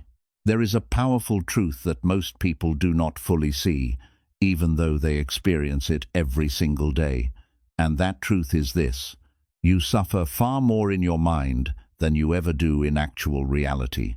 The pain you imagine, the fear you anticipate, the problems you replay, and the outcomes you predict often create a level of suffering that is much greater than anything that is actually happening in your life. Your mind has the ability to take a small situation and expand it into something overwhelming, not because the situation is that big, but because your thinking makes it feel that way. Buddhism explains that much of human suffering does not come from life itself, but from the mental stories you create about life. Something happens, and then your mind begins to interpret it, analyze it, and build meaning around it. This process adds layers of emotion and complexity that were never part of the original situation. What could have been a simple experience becomes heavy, not because of reality, but because of the way your mind is engaging with it. Think about how often you worry about things that have not happened yet. You imagine a conversation going badly. You predict failure before you even try, or you assume that something will go wrong without any clear evidence. In those moments, your body reacts as if the situation is real. You feel tension, anxiety, and stress, even though nothing has actually happened. You are suffering, but the source of that suffering is not reality, it is your imagination. The same thing happens with the past. You replay events that are already over, thinking about what you should have said, what you should have done, or how things could have been different.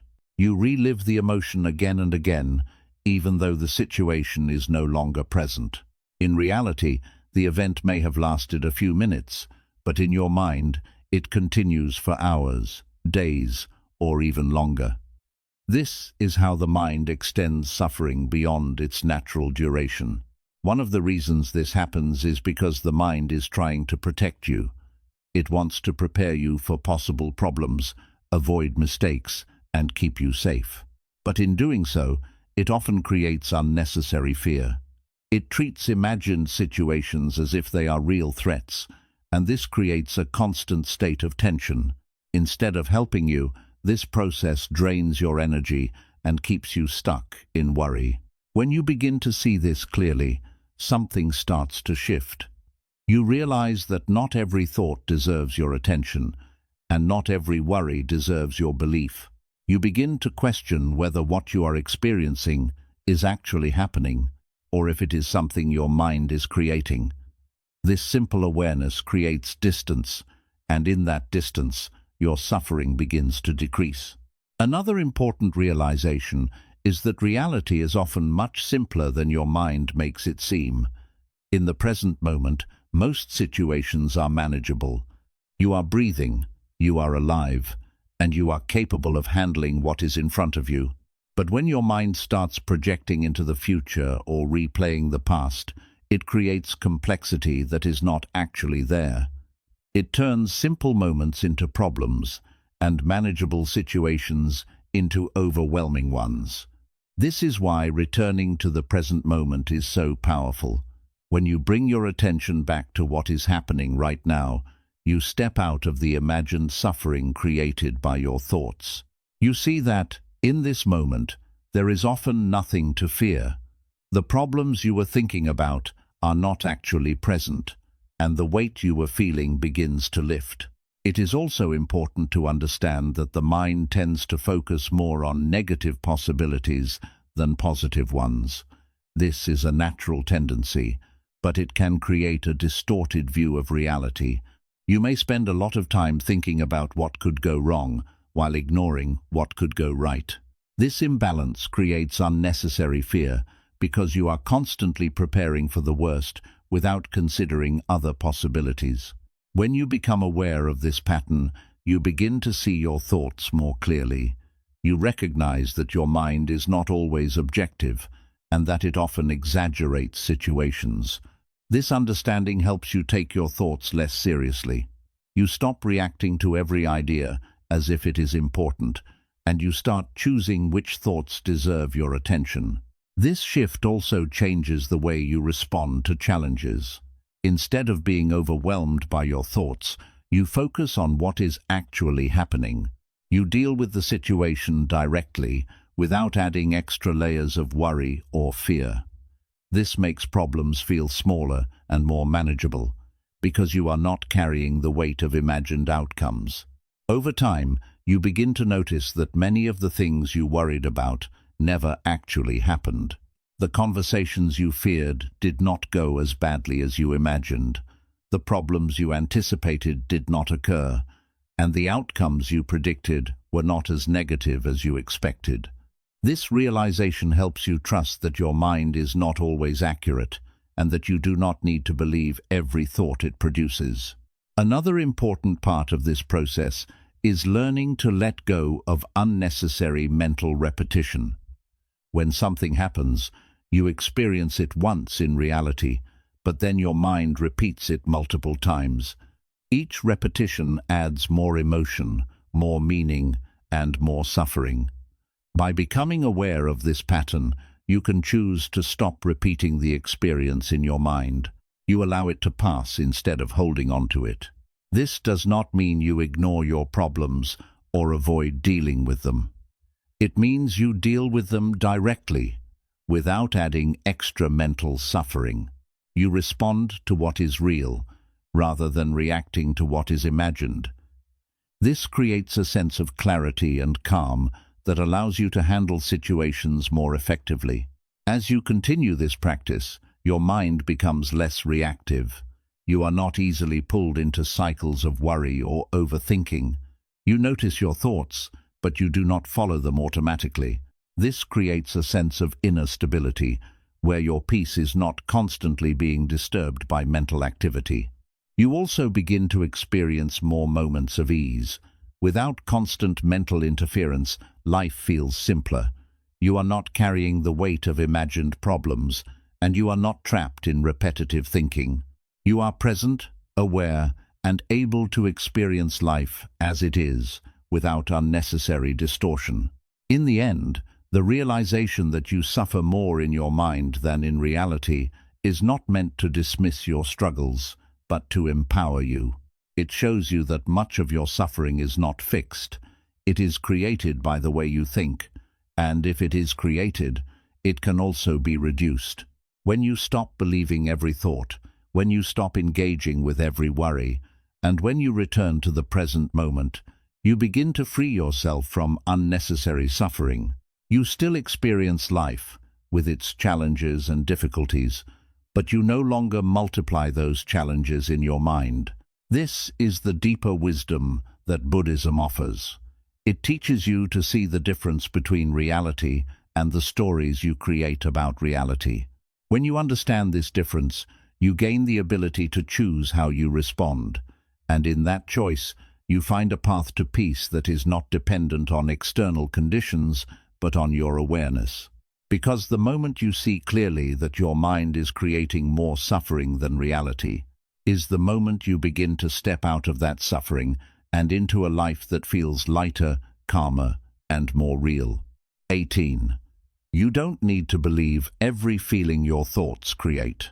There is a powerful misunderstanding that quietly shapes how most people experience their lives, and that misunderstanding is this: if you feel something strongly, it must be true. The moment a thought appears and creates an emotion, you assume that the emotion confirms the thought. If you feel anxious, you believe something is wrong. If you feel insecure, you assume you are not enough. If you feel fear, you think there must be danger. This automatic connection between thoughts and feelings is what gives your mind so much control over you, because you are not only believing your thoughts, you are also trusting the emotions they produce without question. Buddhism teaches that thoughts and feelings are closely connected, but neither of them are reliable indicators of truth. A thought can create a feeling, and that feeling can make the thought feel real, but this does not mean it is accurate. Your mind is capable of creating emotional responses based on imagination, memory, or assumption, not just reality. This means you can feel something very strongly, even when there is no actual reason for it in the present moment. Think about how often you feel anxious about something that has not happened yet. Your mind creates a scenario, and your body reacts as if it is real. Your heart beats faster, your thoughts race, and your energy becomes restless. In that moment, the feeling feels real, and because it feels real, you believe the thought behind it. But if you step back and look closely, you will see that the situation you are reacting to does not exist right now. It is something your mind has imagined, yet your body is experiencing it as if it is happening. This is how thoughts and feelings work together to create unnecessary suffering. The thought triggers the feeling, and the feeling strengthens the thought. This creates a loop where each one reinforces the other. You think something negative, you feel bad, and because you feel bad, you believe the thought even more. Breaking this loop requires understanding that feelings are not always facts. They are experiences, but they are not always reflections of reality. When you begin to see this clearly, you start to question your emotional reactions instead of immediately believing them. When you feel anxious, you ask yourself, is there something actually happening right now, or is this coming from my thoughts? When you feel insecure, you ask, is this a fact about me, or is this just a thought creating a feeling? These questions create awareness, and that awareness gives you the ability to respond differently. Another important realization is that feelings are temporary, just like thoughts. They arise, they stay for a moment, and then they pass. But when you believe them completely, you hold on to them. You replay the thought that created the feeling, and this keeps the emotion alive. Instead of allowing it to pass naturally, you extend it by giving it attention. This is why some emotions feel like they last much longer than they should. When you stop believing every feeling, you allow emotions to move through you without resistance. You feel them, but you do not attach meaning to them. You experience the sensation, but you do not turn it into a story. This creates a different relationship with your emotions, one that is based on awareness rather than control. You are no longer trying to get rid of feelings or hold on to them. You are simply allowing them to exist and pass naturally. This approach reduces a lot of unnecessary suffering. You are no longer reacting to every emotional change as if it defines your reality. You understand that emotions can be influenced by many factors: your thoughts, your physical state, your environment, and even small changes in your mood. Because of this, you stop taking them as absolute truth, and you begin to see them as temporary experiences. Another benefit of this understanding is that it helps you stay grounded during difficult moments. When a strong emotion arises, instead of being overwhelmed by it, you observe it. You notice how it feels in your body, how it moves, and how it changes. This observation creates distance, and in that distance, the intensity of the emotion begins to decrease. You are no longer lost in the feeling, you are aware of it. Over time, this practice strengthens your emotional stability. You are not easily shaken by every feeling, and you do not react impulsively. You become more balanced because your state is not constantly changing based on your emotions. You experience feelings fully, but you are not controlled by them. This creates a sense of inner strength that allows you to remain calm even when your emotions are active. It is also important to understand that not all emotions need to be acted upon. Just because you feel something does not mean you need to respond immediately. Many emotions pass on their own if you give them time. When you act impulsively, based on a temporary feeling, you often create outcomes that you later regret. But when you allow the feeling to settle before responding, you make clearer and more balanced decisions. This shift also improves your relationship with yourself. You stop judging yourself for how you feel, and you stop trying to control your emotions forcefully. You accept that feelings are part of being human, but you do not let them define your identity. You create a space where you can experience emotions without being overwhelmed by them. As your awareness deepens, you begin to notice that many of your emotional reactions are connected to repetitive thought patterns. Certain thoughts create certain feelings, and those feelings reinforce the same thoughts. By recognizing these patterns, you can interrupt them. You see the thought, you notice the feeling, and you choose not to engage further. This breaks the cycle and allows both the thought and the emotion to fade. You also begin to feel a greater sense of freedom. You are no longer trapped in emotional highs and lows. You experience life with more balance, because your state is not constantly being controlled by your thoughts and feelings. You have the ability to remain steady, even when your internal experience is changing. In the end, the key understanding is simple but powerful. You do not need to believe every feeling your thoughts create. Feelings are real experiences, but they are not always reflections of reality. They come and go, and they do not define who you are unless you attach yourself to them. When you stop believing every feeling, you stop giving your thoughts the power to control your emotions. You create space between what you think, what you feel, and how you respond. And in that space, you find clarity, calmness, and a deeper sense of control over your inner world. This is the wisdom that Buddhism points toward. It teaches you to observe your thoughts and feelings without becoming them. When you understand this, you begin to experience life with more awareness and less unnecessary suffering. You move through your emotions with ease, knowing that they are temporary and that your peace does not depend on them. 19. The life you want begins when you stop living inside your mind. There comes a moment, if you are honest with yourself, when you realize that most of your life is not being lived in reality, but inside your own mind. Your body is present, your eyes are open, and your life is moving forward, but your attention is somewhere else. You are thinking about what already happened, worrying about what might happen, imagining conversations, replaying mistakes, or predicting outcomes that do not even exist yet. And because of this, you are missing the only place where life is actually happening, the present moment. Buddhism teaches that suffering is not just about pain or difficulty, it is about disconnection from reality. When your mind is constantly occupied with thoughts, you are no longer experiencing life directly. You are experiencing your interpretation of life, your mental version of it, and that version is often distorted by fear, doubt, and habit.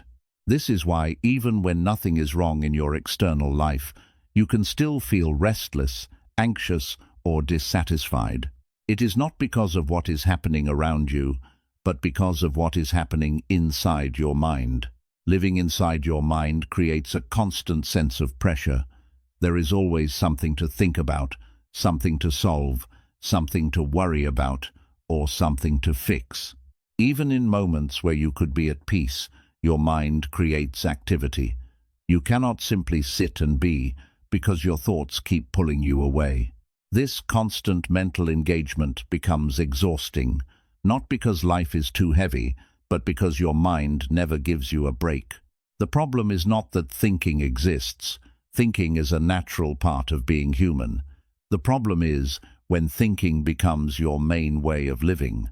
When you rely on thoughts for everything, you lose touch with direct experience. You stop noticing what is actually happening, and you start living in imagined realities. You become disconnected from your surroundings, from your actions, and even from yourself. When you begin to see this clearly, something inside you starts to question it. You begin to ask, what would my life feel like if I was fully present? What would change if I stopped living inside my thoughts?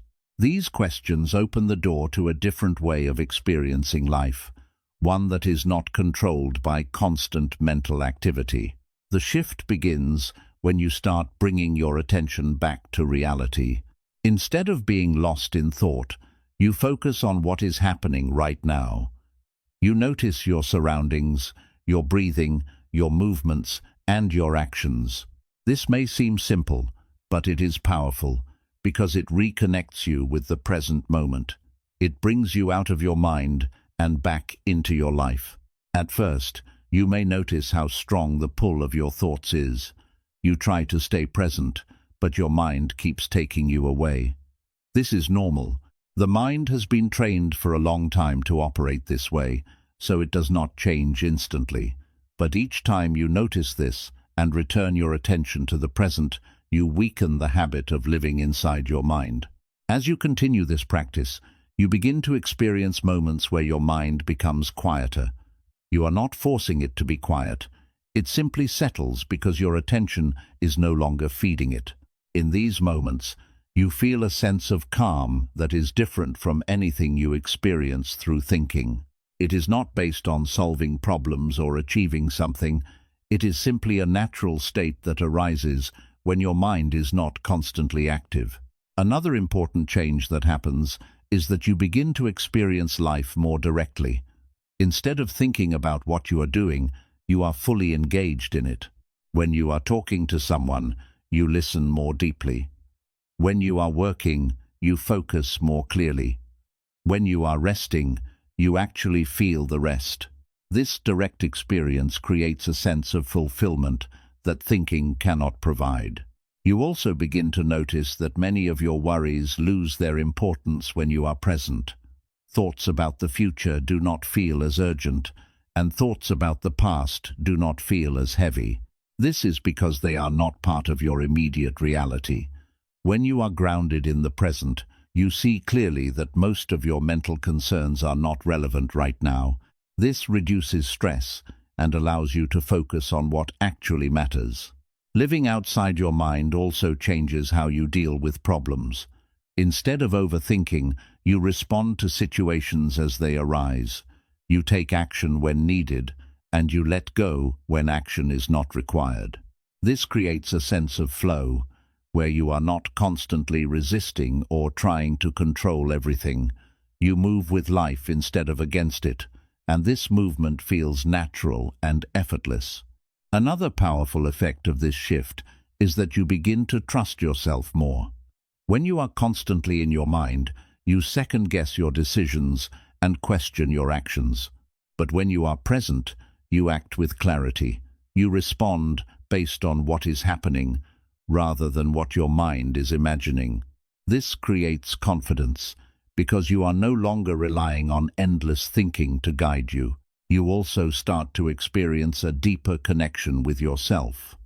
When you are not lost in thought, you become aware of your inner state in a more direct way. You notice your emotions without being overwhelmed by them, and you understand your needs without overanalyzing them. This awareness creates a sense of balance, where you are in tune with yourself without being controlled by your mind. Over time, this way of living becomes more natural. You spend less time lost in thought and more time present. You still think when necessary, but thinking is no longer your default state. It becomes a tool you use rather than a place you live in. This change creates a sense of freedom because you are no longer trapped in constant mental activity. It is important to understand that this does not mean your life becomes perfect or free from challenges. Difficult situations will still arise, and your mind will still produce thoughts. But the difference is that you are no longer living inside those thoughts. You are able to step back, observe them, and return to the present moment. This ability allows you to handle challenges with more clarity and less stress. As this awareness deepens, you begin to see that the life you have been searching for is not something you need to create through thinking. It is something you experience when you are fully present. Peace, clarity, and fulfillment are not found in your thoughts. They are found in your direct experience of life. In the end, the life you want begins the moment you stop living inside your mind. It begins when you step out of constant thinking and into awareness. It begins when you stop chasing clarity through thoughts and start experiencing clarity through presence. This is the deeper teaching of Buddhism. It shows you that freedom is not about controlling your mind, but about not being controlled by it. When you stop living inside your thoughts, you begin to live in reality, and in that reality, you find a sense of peace that has always been there, waiting for your attention. 20. True peace begins when you realize you are not your mind. There is a moment, a very subtle but life-changing realization, where everything you thought you understood about yourself begins to shift. It is the moment you see clearly that you are not your thoughts, not your worries, not your fears, and not even the constant voice inside your head. Up until that point, most of your life has been shaped by the belief that whatever your mind says is who you are. Every thought feels personal, every fear feels real, and every doubt feels like a reflection of your identity. But the truth that Buddhism points toward is far deeper and far more freeing than that. Your mind is something you experience, it is not something you are. This distinction may seem small at first, but once you truly understand it, it changes the way you relate to everything in your life. The mind is constantly active, producing thoughts, ideas, memories, and reactions. It comments on everything, judges situations, predicts outcomes, and creates stories. Because this activity is always present, it is easy to assume that it defines you. But if you look closely, you will notice something important. You are aware of your thoughts. And if you are aware of them, it means they are not you. They are something you are observing. Buddhism teaches that this awareness is your true nature. It is the quiet presence behind all mental activity. It does not react, it does not judge, and it does not create stories. It simply observes. When you begin to connect with this awareness, you start to experience a sense of space between you and your mind. Thoughts still appear, but they no longer feel as personal or as powerful. You are no longer completely identified with them. Before this realization, every thought feels like a command. If your mind says something negative, you feel negative. If your mind creates worry, you feel anxious. There is no distance, no space to question or observe. But once you see that you are not your mind, a gap begins to form. In that gap, you gain the ability to choose. You can see a thought without immediately believing it. You can feel an emotion without being controlled by it. This is where true peace begins, not in changing your thoughts, but in changing your relationship with them. When you believe you are your mind, you are constantly trying to fix it.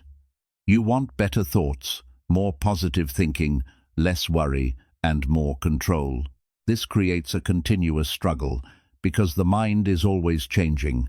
It produces both positive and negative thoughts, and it does not stay in one state for long. Trying to control it completely becomes exhausting, because you are fighting against something that is naturally active. But when you realize that you are not your mind, the need to control it begins to fade. You understand that thoughts are just events happening within you, not definitions of who you are. This understanding allows you to let thoughts come and go without reacting to them. You are no longer trying to stop your mind, you are simply observing it. This shift creates a deep sense of freedom. You are no longer trapped in cycles of overthinking, worry, and emotional reaction. Thoughts still appear, but they do not pull you in the same way. You see them for what they are, temporary mental activity, and because of that, they lose their power over you. Another important aspect of this realization is that it changes how you experience emotions. Emotions are often tied to thoughts, and when you believe the thought, the emotion becomes stronger. But when you observe the thought instead of identifying with it, the emotion also changes. You feel it, but you do not become it. This creates a sense of balance, where you can experience emotions without being overwhelmed by them. You begin to understand that your mind is like a tool, something that can be useful when used correctly, but not something that should control your entire experience. You use it when needed, for thinking, planning, and problem-solving, but you do not live inside it. You return to awareness, to presence, to the part of you that is stable and calm. As this awareness grows, you start to experience life differently. You are not constantly reacting to your thoughts, and you are not easily disturbed by changes in your mind. You feel a sense of stability that does not depend on having a perfect mental state.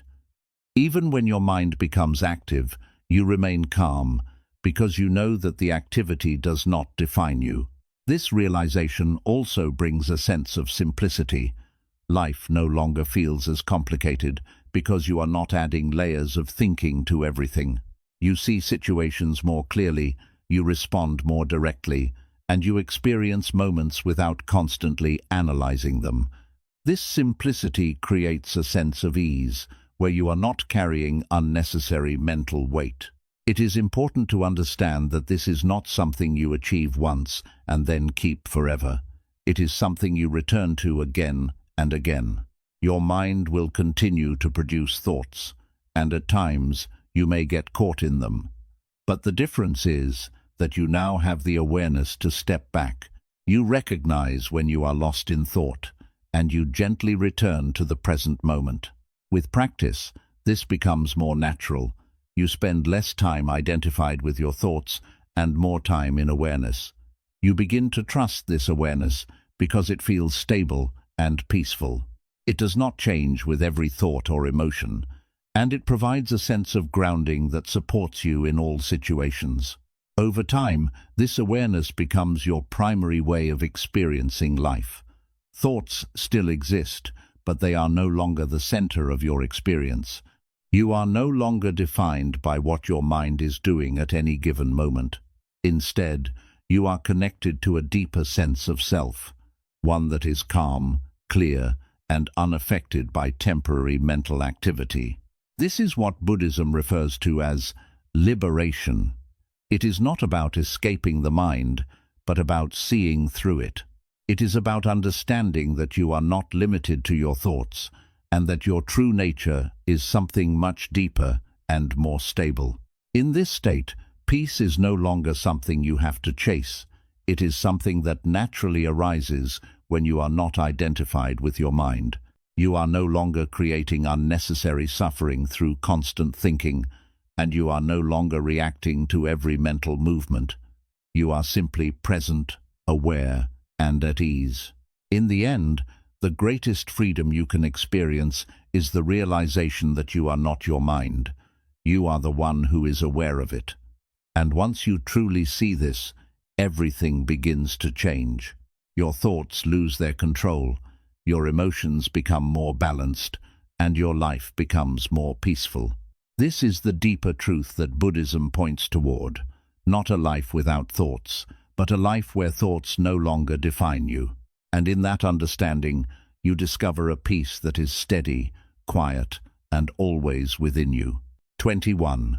The moment you stop chasing control, life becomes lighter.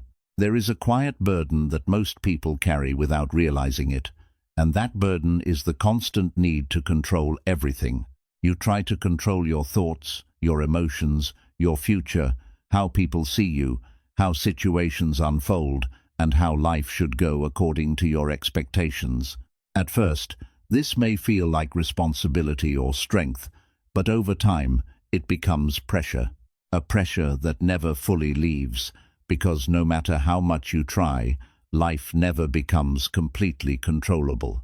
Buddhism teaches that this need for control is one of the deepest sources of suffering, not because control is always wrong, but because the desire for complete control is impossible.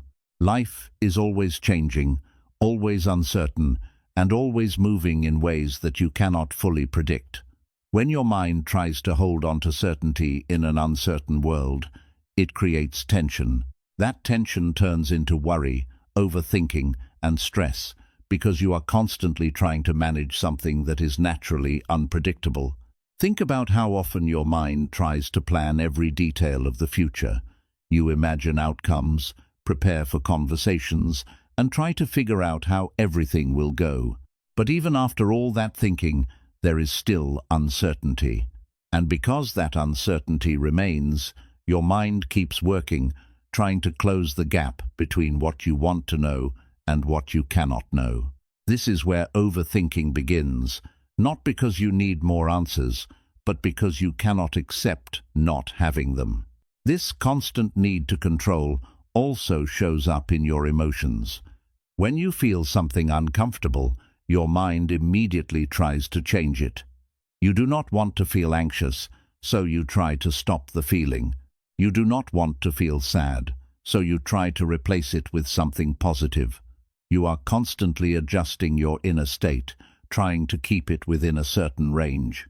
But this effort creates resistance, and that resistance often makes the emotions stronger. Control also appears in your relationships. You want people to understand you, to behave in certain ways, and to respond according to your expectations.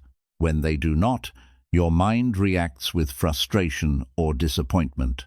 This happens because you are trying to control something that is not within your power, another person's thoughts, actions, and feelings. The more you try to control this, the more tension you create within yourself.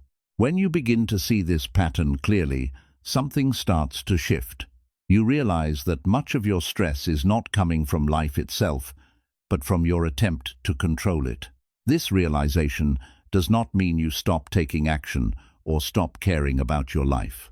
It means you start understanding the difference between what you can control and what you cannot. Buddhism encourages you to focus on what is within your control, your actions, your effort, and your awareness, and to let go of what is not. This does not mean ignoring reality. It means responding to it without unnecessary resistance. You still make decisions, you still take action, and you still work toward your goals, but you do not attach your peace to a specific outcome. When you stop chasing control, your mind begins to relax. You no longer feel the need to think about every possible scenario. You no longer feel responsible for making everything perfect. You accept that uncertainty is part of life, and instead of fighting it, you allow it. This acceptance removes a huge amount of mental pressure because you are no longer trying to solve what cannot be solved in advance. Another important shift that happens is that you begin to trust the process of life more. Instead of trying to predict everything, you focus on what you can do right now. You take one step at a time, and you respond to situations as they arise. This creates a sense of flow, where you are moving with life instead of trying to force it into a fixed path. Letting go of control also changes how you experience your thoughts. When you are trying to control your mind, you become frustrated with every negative thought or distraction. But when you let go of that need, you allow your mind to function naturally. Thoughts come and go, but you do not react to them in the same way. You observe them, but you do not feel the need to fix them immediately. This creates a sense of ease, where your mind is not constantly under pressure to be perfect. You also begin to notice that many things work out without your constant control. Situations resolve themselves, people act in ways you did not expect, and outcomes unfold in ways you could not have predicted. This shows you that life has its own flow, and that you do not need to control every detail for things to move forward. As this understanding deepens, your relationship with uncertainty begins to change. Instead of seeing it as something to fear, you begin to see it as something natural. You accept that you do not need to know everything in advance. You trust that you will handle whatever comes, and this trust reduces the need to overthink. This trust also brings a sense of freedom. You are no longer tied to specific outcomes or expectations. You can act, try, and experience life without constantly worrying about what will happen next. This freedom allows you to be more present, more engaged, and more open to whatever life brings. In daily life, this shift becomes very practical. When you face a situation, you do what you can, but you do not try to control everything about it. When you feel an emotion, you allow it, but you do not try to force it to change immediately. When your mind creates thoughts, you observe them, but you do not feel the need to manage each one. This creates a balanced way of living, where you are involved in life without being overwhelmed by it. Over time, your mind becomes lighter. The constant pressure to control everything begins to fade, and you feel a sense of relief. You are not carrying the weight of trying to manage every detail of your life. You are simply living, responding, and allowing things to unfold. This does not mean life becomes perfect or free from challenges. Difficult situations will still arise, and uncertainty will always be present.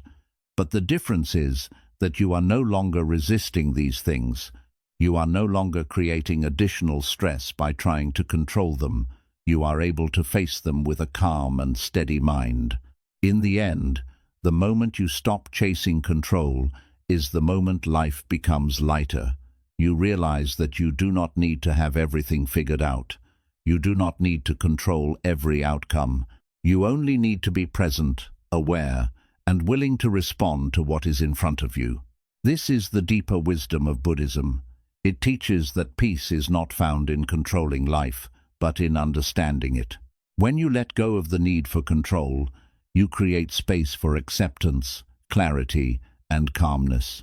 And in that space, you discover a way of living that is not driven by fear or pressure, but guided by awareness and ease. 22. The mind becomes quiet when you stop making everything about you. There is a subtle habit that quietly shapes your thoughts, your emotions, and the way you experience almost every situation in life. And that habit is the tendency to make everything personal. Something happens, someone says something, or a situation unfolds, and almost instantly your mind begins to relate it back to you. You interpret events through the lens of, "What does this mean about me?" or "How does this affect me?" And without realizing it, you turn neutral or simple moments into emotionally charged experiences. Buddhism teaches that much of human suffering comes from this sense of a fixed self that is constantly being protected, defended, and evaluated. The mind is always trying to confirm or protect an identity, and because of that, it interprets everything in relation to that identity. A small comment from someone becomes a personal attack, a lack of response becomes rejection, and even neutral situations are filled with imagined meaning. This constant personalization creates unnecessary emotional weight because you are carrying things that were never meant to be carried. Think about how often you assume that people's actions are about you. Someone seems distant, and you think you did something wrong. Someone does not respond, and you assume they are ignoring you. Someone succeeds, and you compare yourself to them. In reality, most of these situations have little or nothing to do with you, but your mind creates a connection anyway. This connection is not based on reality, it is based on habit. The problem with making everything about yourself is that it keeps your mind active and reactive. You are constantly analyzing, interpreting, and responding to things that do not require your attention. This creates a state of mental tension because you are always involved, even when there is nothing for you to be involved in. Your peace becomes dependent on how you interpret situations rather than on what is actually happening. When you begin to see this pattern clearly, something starts to shift. You realize that not everything is about you, and that realization creates space. Instead of immediately reacting to every situation, you begin to observe it more objectively. You see things as they are, rather than as your mind interprets them. This simple shift reduces a large amount of unnecessary thinking and emotional reaction. Another important aspect of this understanding is recognizing that people are usually focused on themselves, not on you. Just as your mind is often occupied with your own thoughts, other people's minds are occupied with theirs. Their actions, words, and behavior are often influenced by their own experiences, emotions, and concerns. When you understand this, you stop taking things so personally. You see that most of what happens around you is not directed at you, it is simply part of the flow of life. This does not mean you ignore situations or become disconnected. It means you respond without adding unnecessary meaning. When someone says something, you hear it, but you do not immediately turn it into a reflection of yourself. When something happens, you observe it, but you do not create a story around it. This creates a sense of clarity, because you are no longer filtering everything through your identity. Letting go of personalization also reduces emotional reactivity. When you take things personally, your emotions become stronger because you feel directly affected. But when you see situations more objectively, your emotional response becomes more balanced. You are able to respond calmly, rather than reacting impulsively. This creates a sense of stability that allows you to handle situations with more clarity and less stress. Another important shift that happens is that you become less concerned with how others see you. When everything feels personal, you are constantly thinking about your image, your reputation, and how you are being perceived. This creates pressure because you feel the need to control how others view you. But when you let go of personalization, you realize that you cannot control other people's perceptions, and, more importantly, you do not need to. This reduces a large amount of mental stress and allows you to act more naturally. This freedom also changes the way you relate to your thoughts. Many thoughts are based on personal interpretation. You think, "They do not like me," or "I am not good enough," and you believe these thoughts because they feel personal. But when you step back and see that these are just interpretations, not facts, their power decreases. You no longer treat every thought as a reflection of your identity, and because of that, you feel less affected by them. As you continue this practice, your mind begins to quiet down. There is less analysis, less interpretation, and less unnecessary thinking. You are no longer trying to connect everything to yourself, so your mental activity decreases naturally. This creates a sense of calm that feels effortless because it is not forced. It is the result of letting go. You also begin to experience relationships in a healthier way. Without constant personalization, you are able to listen more openly and respond more genuinely. You are not always defending yourself or trying to interpret hidden meanings. This creates clearer communication and reduces conflict because you are interacting based on reality, not assumptions. Another benefit of this shift is that you become more present. When your mind is not busy making everything about you, it has more space to focus on what is actually happening.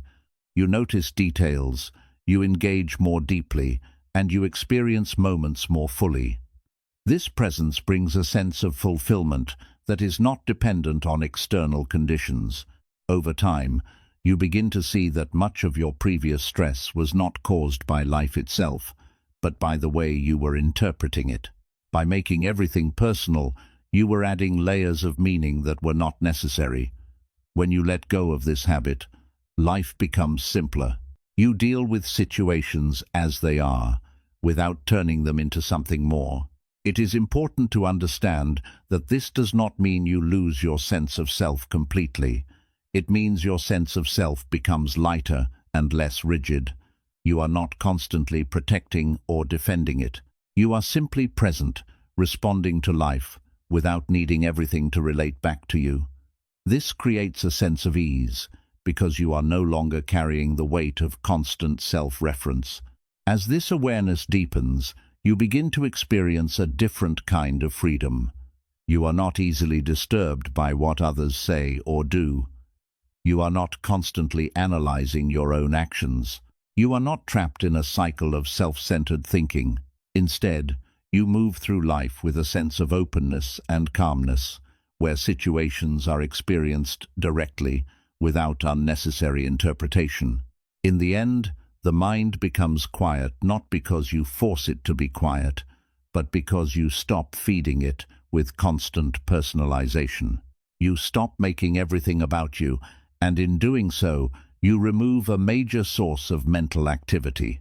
What remains is a clearer, calmer state of awareness that allows you to experience life with more ease and less stress. This is the deeper wisdom that Buddhism points toward. It shows you that peace is not found by changing the world, but by changing the way you relate to it. When you stop making everything personal, you stop creating unnecessary suffering, and in that space, your mind naturally becomes quiet. And in that quiet, you begin to experience a life that feels lighter, clearer, and far more peaceful than before. 23. The mind becomes free. When you stop holding on to every thought. There is a quiet habit that keeps the mind heavy, and that habit is holding on. A thought appears, and instead of letting it pass, you hold on to it. You repeat it, analyze it, revisit it, and carry it with you long after the moment has ended. This holding on does not always feel obvious because it happens in small ways. You remember a conversation and replay it. You think about something that might go wrong and keep returning to it. You hold on to a feeling and keep feeding it with thoughts. Over time, this habit turns your mind into a place where nothing is allowed to move freely. Buddhism teaches that suffering is not only caused by what happens, but by what you cling to after it happens. The event itself may be brief, but the attachment to it extends its impact. A single thought, if held onto, can stay with you for hours, days, or even longer.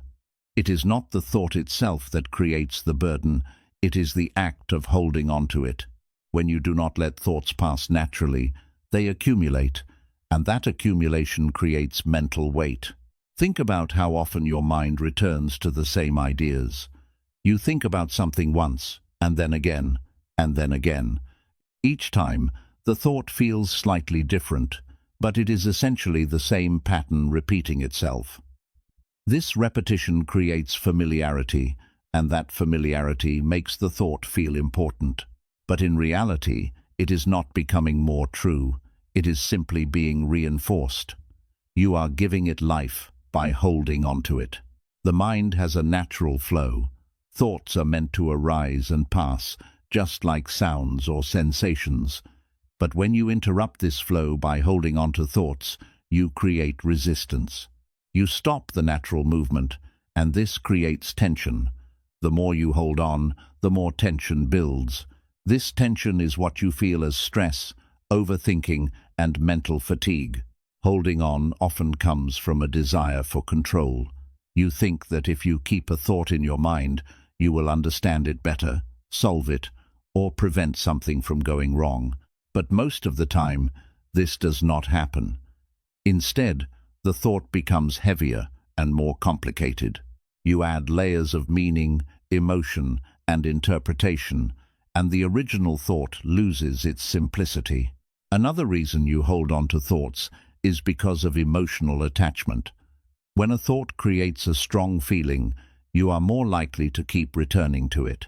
You may replay a negative experience because it hurt you, or you may hold on to a fear because it feels important. In both cases, the attachment keeps the thought active. The emotion feeds the thought, and the thought feeds the emotion, creating a loop that is difficult to break. The shift begins when you start noticing this pattern. You become aware of how often you are holding on to thoughts and how it affects your state of mind. This awareness is important because it allows you to see the difference between a thought that arises naturally and a thought that is being held on to intentionally or habitually. Once you see this clearly, you begin to understand that you have a choice. Letting go does not mean forcing a thought to disappear. It means allowing it to pass without holding on to it. When a thought appears, you notice it, but you do not engage with it further. You do not analyze it, you do not repeat it, and you do not attach meaning to it. You simply let it move on. This creates a sense of space because you are no longer filling your mind with repeated thinking. At first, this may feel unfamiliar. The mind is used to holding on, so it may try to bring the thought back. You may notice yourself returning to the same idea again and again. But each time you become aware of this and choose to let it go, you weaken the habit. Over time, the mind begins to learn that it does not need to hold on to everything. It starts to trust the natural flow of thoughts. Another important aspect of letting go is understanding that not all thoughts are useful. Some thoughts serve a purpose. They help you solve problems or make decisions. But many thoughts are repetitive, unnecessary, or based on fear. When you learn to recognize this, you stop giving equal importance to every thought. You become more selective about what you engage with, and this reduces mental clutter. Letting go also changes how you experience your emotions. When you hold on to thoughts, you also hold on to the emotions connected to them. A negative thought keeps a negative feeling alive, and this prolongs your discomfort. But when you let the thought go, the emotion also begins to fade. You allow yourself to feel it without extending it, and this creates a more balanced emotional experience. This practice brings a sense of lightness to your mind. You are no longer carrying unnecessary thoughts, and this reduces the mental load you experience throughout the day. You feel less overwhelmed, less distracted, and more focused. This lightness is not something you create by adding something new. It is something that emerges when you remove what is unnecessary. Over time, your mind becomes more stable. You are not constantly pulled in different directions by your thoughts. You remain centered because you are not holding on to everything that appears. This stability allows you to respond to situations more clearly because your mind is not crowded with unnecessary thinking. You also begin to experience more moments of silence. When you stop holding on to thoughts, there are natural gaps where the mind is quiet. These moments may be brief at first, but they become more frequent with practice. In these moments, you experience a sense of peace that is not dependent on anything external. It is simply the result of a mind that is not being filled with constant activity. Another important benefit of letting go is that it reduces your attachment to outcomes. When you hold on to thoughts about the future, you create expectations. You want things to happen in a certain way, and this creates tension. But when you let go of these thoughts, you become more open to whatever happens. You act without being attached to a specific result, and this creates a sense of freedom. This freedom also extends to your sense of self. When you hold on to thoughts about who you are, you create a fixed identity. You define yourself based on your past, your beliefs, and your experiences. But when you let go of these thoughts, your sense of self becomes more flexible. You are not limited by old patterns or labels. You are able to experience yourself in a more open and dynamic way. In daily life, this practice becomes very practical. When you notice yourself repeating a thought, you gently let it go. When you catch yourself analyzing something unnecessarily, you step back. When a feeling arises, you allow it without attaching more thoughts to it. These small actions create a habit of letting go, and this habit gradually changes the way your mind operates. As you continue this practice, you begin to trust the process more. You trust that you do not need to hold on to every thought to stay in control. You trust that your mind can function naturally without constant interference. This trust reduces the urge to hold on, and it creates a more relaxed state of mind. In the end, the mind becomes free not by adding more control, but by releasing what is unnecessary. You stop holding on to every thought, and in doing so, you remove the weight that was keeping your mind heavy. What remains is a sense of clarity, openness, and ease that allows you to experience life more directly. This is the deeper wisdom of Buddhism. It teaches you that freedom is not about having fewer thoughts, but about not being attached to them. When you stop holding on, you stop creating unnecessary suffering, and your mind becomes a place of flow rather than resistance. And in that flow, you begin to experience a kind of peace that is light, effortless, and always available, because it is not created by controlling your mind, but by allowing it to move naturally without holding on to everything that passes through it. 24. Peace becomes your nature when you stop searching for it in your thoughts. There is a quiet but powerful misunderstanding that keeps many people restless throughout their lives, and that misunderstanding is the belief that peace is something you will eventually find through thinking. You believe that if you analyze enough, understand enough, solve enough problems, or finally reach the right conclusion about your life, then your mind will become calm. You keep searching for that one thought, that one realization, or that one answer that will make everything feel settled. But the truth that Buddhism points toward is very different. Peace is not found in your thoughts. It is revealed when you are no longer lost in them. The mind is always searching. It is constantly moving from one idea to another, trying to understand, trying to fix, trying to improve, and trying to control. This searching can feel productive because it gives you the sense that you are doing something, but at the same time, it keeps you in a state of constant movement. You are always reaching for something that is just ahead, something that you believe will finally bring you clarity. Because of this, you rarely feel fully at rest, because your mind is always working. Buddhism teaches that this constant searching is not the path to peace. It is the reason peace feels distant. The more you search for calmness in your thoughts, the more active your mind becomes. The more active your mind becomes, the further you move away from the stillness you are trying to find. This creates a cycle where you keep thinking in order to feel better, but the thinking itself keeps you unsettled. When you begin to see this clearly, something starts to change. You realize that the problem is not that you have not found the right thought yet, but that you are looking for peace in the wrong place. Thoughts are always changing, always moving, and always temporary. Trying to find something stable within them is like trying to find stillness in a moving river.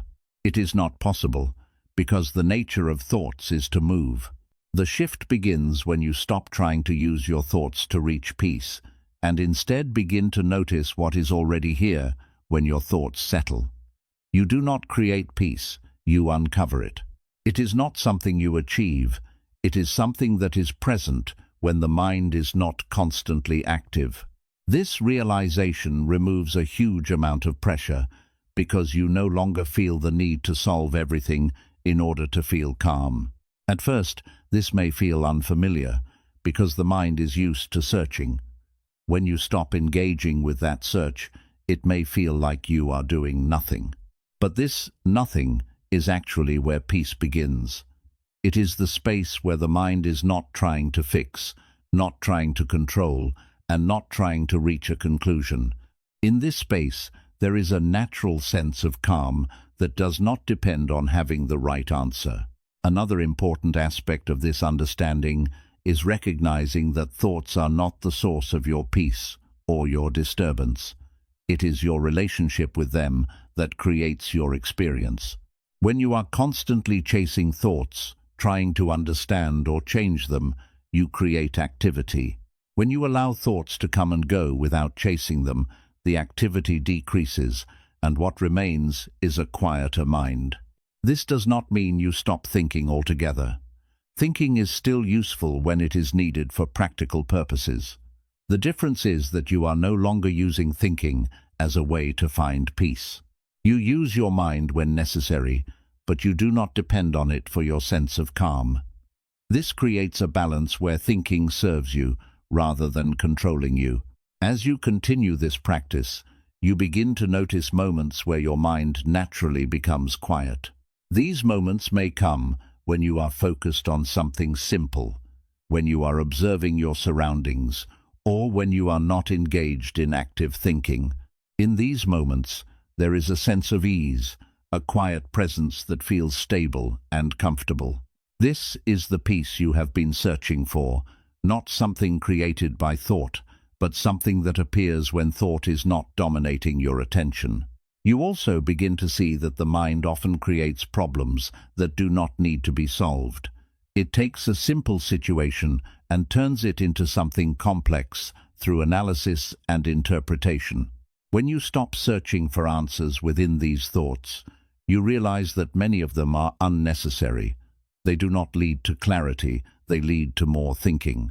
Letting go of the need to solve every mental problem reduces this complexity and brings a sense of simplicity back into your experience. Another important change that happens is that you become more comfortable with not knowing. The mind often searches for peace because it wants certainty. It wants to understand everything and feel secure. But life does not always provide clear answers. When you accept this, you stop searching for complete certainty in your thoughts. You allow uncertainty to exist without turning it into a problem. This acceptance reduces the need for constant thinking and creates a more relaxed state of mind. This relaxed state allows you to experience life more directly. You are no longer filtering everything through your thoughts, trying to interpret or analyze every detail. You are simply present, responding to what is happening without adding unnecessary mental layers. This direct experience feels lighter and more natural because it is not complicated by constant thinking. Over time, you begin to trust this state of presence. You realize that you do not need to think your way into peace. You only need to stop interfering with it. You begin to see that peace is not something that comes and goes based on your thoughts, but something that remains when your mind is not constantly active. This understanding also changes how you deal with difficult situations. Instead of trying to think your way out of discomfort, you allow yourself to experience it without searching for immediate answers. You trust that clarity will come when needed, and you do not force it. This reduces the pressure you feel during challenging moments and allows you to remain calm even when things are uncertain. As this awareness deepens, your mind becomes less restless. The constant search for answers begins to fade, and you spend more time in a state of quiet awareness. You still think when necessary, but thinking is no longer your default state. This creates a sense of balance where your mind is active when needed and still when it is not. In daily life, this practice becomes very simple. When you notice your mind searching for answers unnecessarily, you gently step back. You return your attention to the present moment, to your breathing, or to what you are doing. You allow the thoughts to pass without chasing them. This breaks the cycle of searching and brings your mind back to a state of calm. As you continue this, you begin to experience a different kind of peace, one that is not dependent on solving problems or reaching conclusions. It is a peace that exists even when your mind is active, because you are not identified with that activity. You are aware of it, but you are not controlled by it. In the end, peace becomes your natural state when you stop searching for it in your thoughts. You realize that it was never something you needed to create. It was something that was always there, hidden beneath constant mental activity. When that activity settles, even for a moment, peace reveals itself. This is the deeper wisdom that Buddhism offers. It shows you that freedom is not found by thinking more, but by understanding the limits of thinking. When you stop chasing peace through your mind, you allow your mind to rest, and in that rest, you discover a calm that is steady, quiet, and always available. And once you experience this, you understand that peace was never far away. It was only hidden by the habit of searching for it, where it could never be found. 25. The more you accept what is, the less your mind suffers. There is a quiet resistance that runs through the background of your life, and most of the time you do not even notice it. It shows up in small thoughts like, "This should not be happening," "Why is this like this?" or "Things should be different." This resistance may seem harmless, but it is one of the deepest sources of mental suffering. It is not always the situation itself that disturbs you. It is the refusal to accept it as it is. Buddhism teaches that suffering is not created by reality alone. It is created by the conflict between reality and your expectations. Something happens, and your mind immediately compares it to how it should be. When there is a difference, tension appears. That tension is what you feel as stress, frustration, and emotional discomfort. The greater the gap between what is and what you want, the stronger the resistance becomes. Acceptance is often misunderstood. Many people think that accepting something means giving up, becoming passive, or allowing things to remain as they are without change. But in reality, acceptance is not about giving up action. It is about removing unnecessary resistance. It means seeing clearly what is happening right now without immediately fighting against it in your mind. When you do not accept what is, your mind becomes active. It starts creating thoughts, analyzing the situation, and trying to change it mentally before taking any real action. This creates a loop of thinking that keeps you stuck. You are not fully dealing with the situation, and you are not at peace with it either. You are caught in between, constantly thinking about what should be different.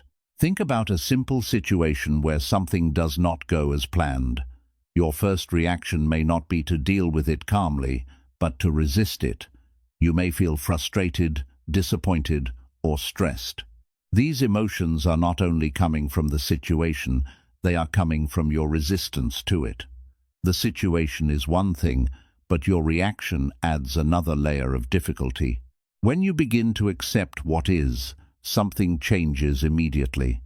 The situation may not improve instantly, but your experience of it becomes lighter. You are no longer fighting reality in your mind. You see it clearly, and because of that clarity, you can respond more effectively. Acceptance removes the mental noise that often makes situations feel worse than they actually are. Another important aspect of acceptance is that it allows you to stay present.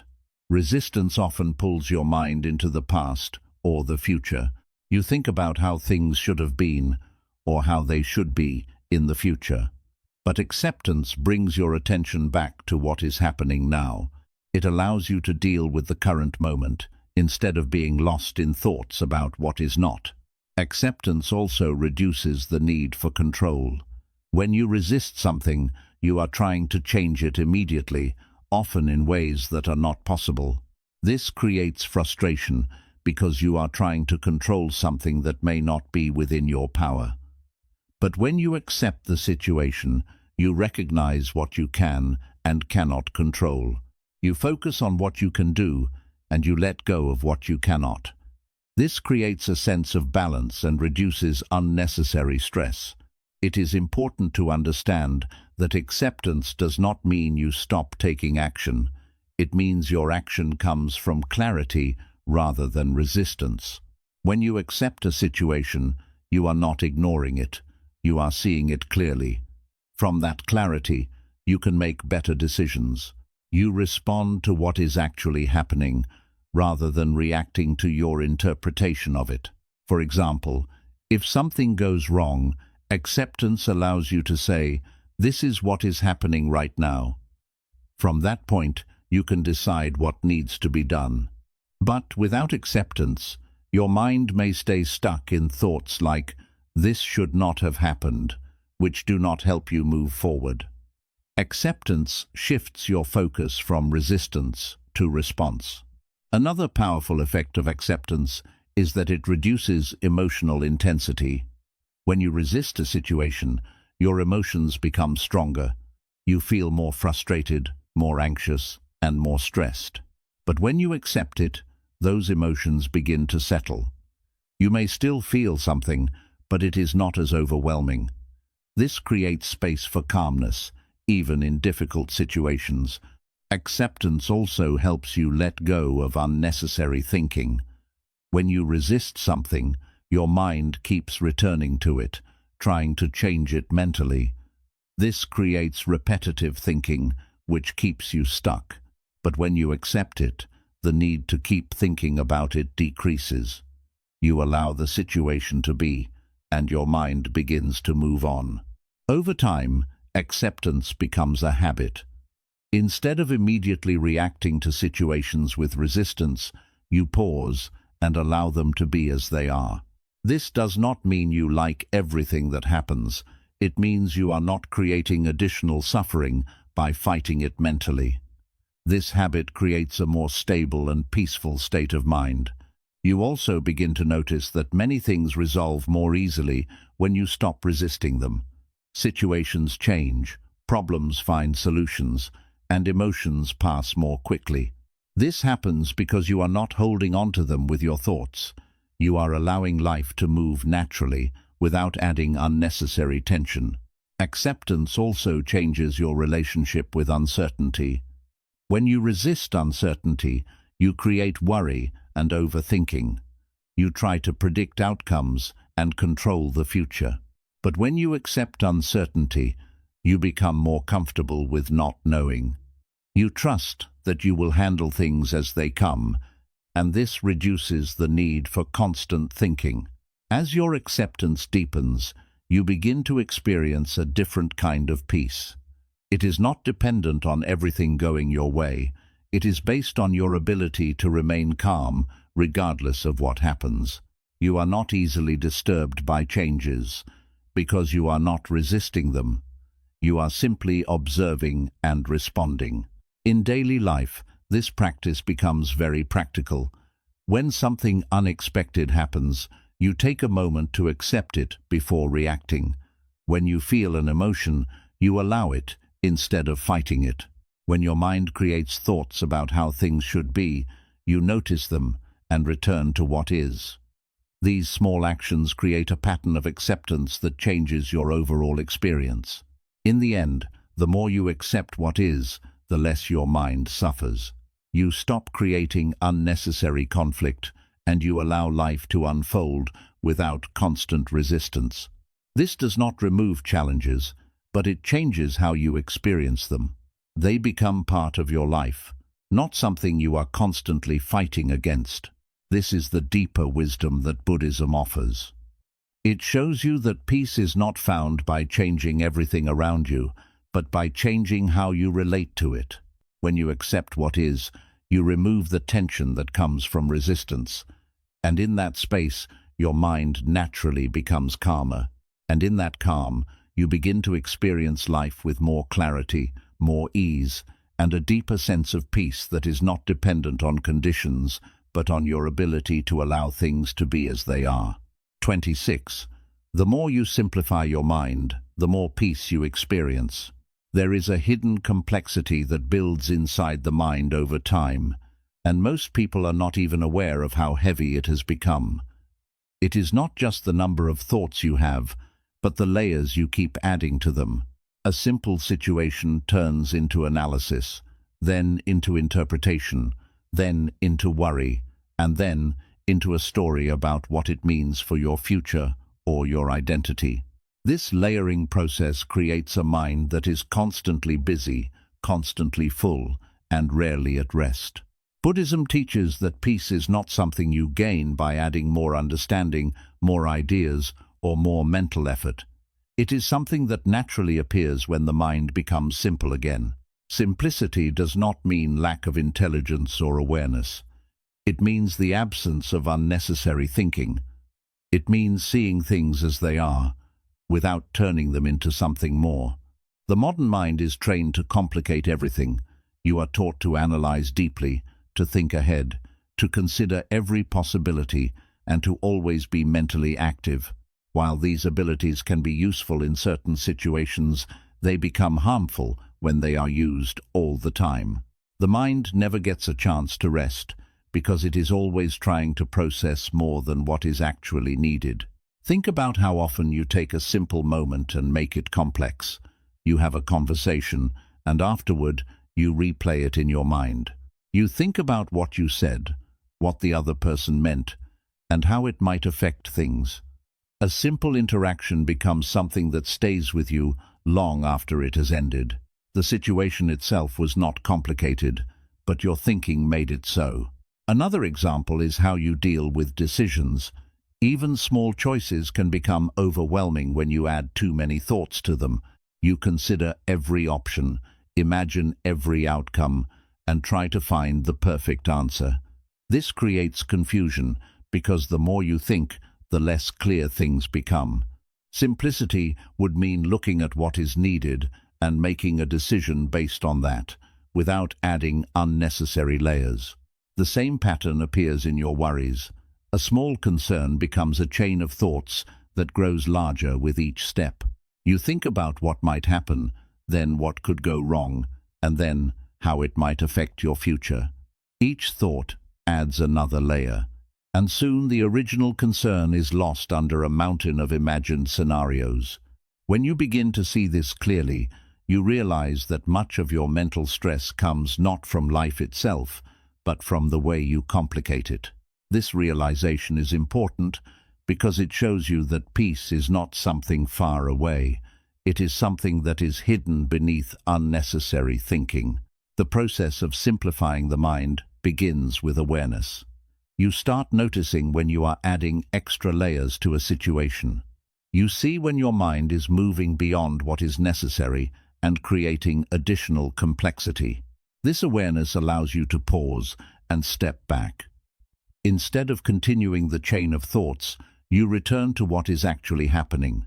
Simplifying does not mean ignoring problems or avoiding thinking. It means using your mind only when it is needed. When a situation requires action, you think about what needs to be done and then you act. Once the action is taken, you allow the situation to pass. You do not keep returning to it, analyzing it repeatedly, or creating stories around it. Another important part of simplicity is letting go of the need to understand everything completely. The mind often tries to explain every detail, to find meaning in everything, and to create a clear narrative. But not everything needs to be explained. Some things can simply be experienced and allowed to pass. When you stop trying to make sense of everything, your mind becomes lighter. Simplicity also comes from reducing unnecessary comparisons. The mind often compares your life, your progress, and your situation with others. This creates a sense of complexity, because you are not just dealing with your own experience, you are also dealing with how it relates to others. When you let go of comparison, you return to your own experience, and things become clearer. Another way to simplify your mind is by focusing on one thing at a time. The mind often tries to handle multiple thoughts and concerns at once, which creates confusion. But when you bring your attention to a single task or a single moment, your mind becomes more focused. This focus reduces mental noise and creates a sense of calm. Over time, as you practice simplicity, your mind begins to change. It becomes less reactive, less cluttered, and more stable. You are not constantly jumping from one thought to another. You are not adding unnecessary meaning to every situation. You are simply experiencing life as it is, without turning it into something more. This simplicity also affects your emotions. When your mind is complex, your emotions tend to be intense because they are supported by many layers of thought. But when your mind is simple, your emotions become more balanced. You feel what you need to feel, but you do not amplify it with excessive thinking. This creates a more stable emotional state. Another important effect of simplicity is that it improves your clarity. When your mind is not crowded with unnecessary thoughts, you are able to see things more clearly.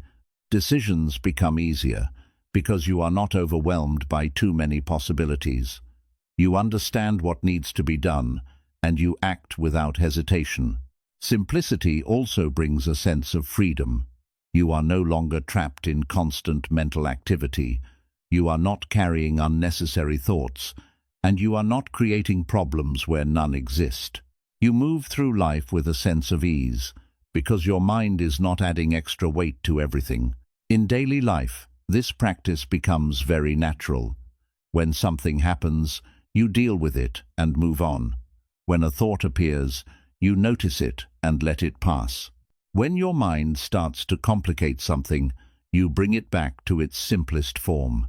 These small actions create a habit of simplicity, and this habit transforms your overall experience. As you continue this, you begin to realize that peace was never something you needed to create. It was always there, but it was hidden under layers of unnecessary thinking. When those layers are removed, peace becomes visible. It is not something new. It is something that has always been present. In the end, the more you simplify your mind, the more peace you experience. You stop turning simple moments into complex problems. You stop carrying unnecessary thoughts. You stop adding layers to everything you experience. And in that simplicity, your mind becomes a place of clarity rather than confusion. This is the deeper wisdom that Buddhism offers. It shows you that peace is not found by doing more, but by doing less. Less thinking, less analyzing, less holding on. When you remove what is unnecessary, what remains is a calm, clear, and peaceful state of mind that allows you to experience life fully. And in that simplicity, you discover that life itself is not complicated. It only becomes complicated when your mind makes it so. 27. When you stop escaping the present, you finally feel at home within yourself. There is a quiet habit that runs through most people's lives, and that habit is escape. Not escape in a dramatic way, but in subtle, constant ways that feel normal. You escape into thoughts about the future, into memories of the past, into distractions, into worries, and into endless mental activity. Even when nothing is wrong in the present moment, your mind looks for somewhere else to go. It feels uncomfortable staying here, so it moves. And because it keeps moving, you never fully arrive. Buddhism teaches that this constant escape is one of the main reasons people feel restless, disconnected, and unsatisfied. It is not that life is lacking something, it is that you are rarely fully present to experience what is already here. You are always somewhere else mentally, chasing something that you believe will bring you peace, clarity, or fulfillment. But the more you chase, the further you move away from the only place where those things can actually be felt, the present moment. The present moment is simple. It does not carry the weight of the past, and it does not contain the uncertainty of the future. It is just what is happening right now. But because it is so simple, the mind often finds it boring or uncomfortable. It looks for stimulation, for something to think about, something to solve, or something to anticipate. This is why, even in moments of stillness, your mind becomes active. It fills the space with thoughts, because it is not used to simply being. This constant movement creates a sense of disconnection. You may be physically present in your life, but mentally you are somewhere else. You are not fully experiencing your surroundings, your actions, or your interactions. You are experiencing your thoughts about them. This creates a gap between you and your life, and that gap is where restlessness begins. When you begin to see this clearly, something starts to shift. You realize that you have been searching for peace in places where it cannot be found. You have been looking for it in future outcomes, in past resolutions, and in mental conclusions. But the truth is that peace is not something you find by going somewhere else. It is something you experience when you stop leaving the present moment. The shift begins when you start noticing how often you escape. You become aware of how quickly your mind moves away from what is happening now. You notice when you start thinking unnecessarily, when you begin replaying something, or when you start imagining what might happen next. This awareness is important because it shows you that escape is not something forced on you. It is something your mind is doing out of habit. Once you see this, you begin to practice returning.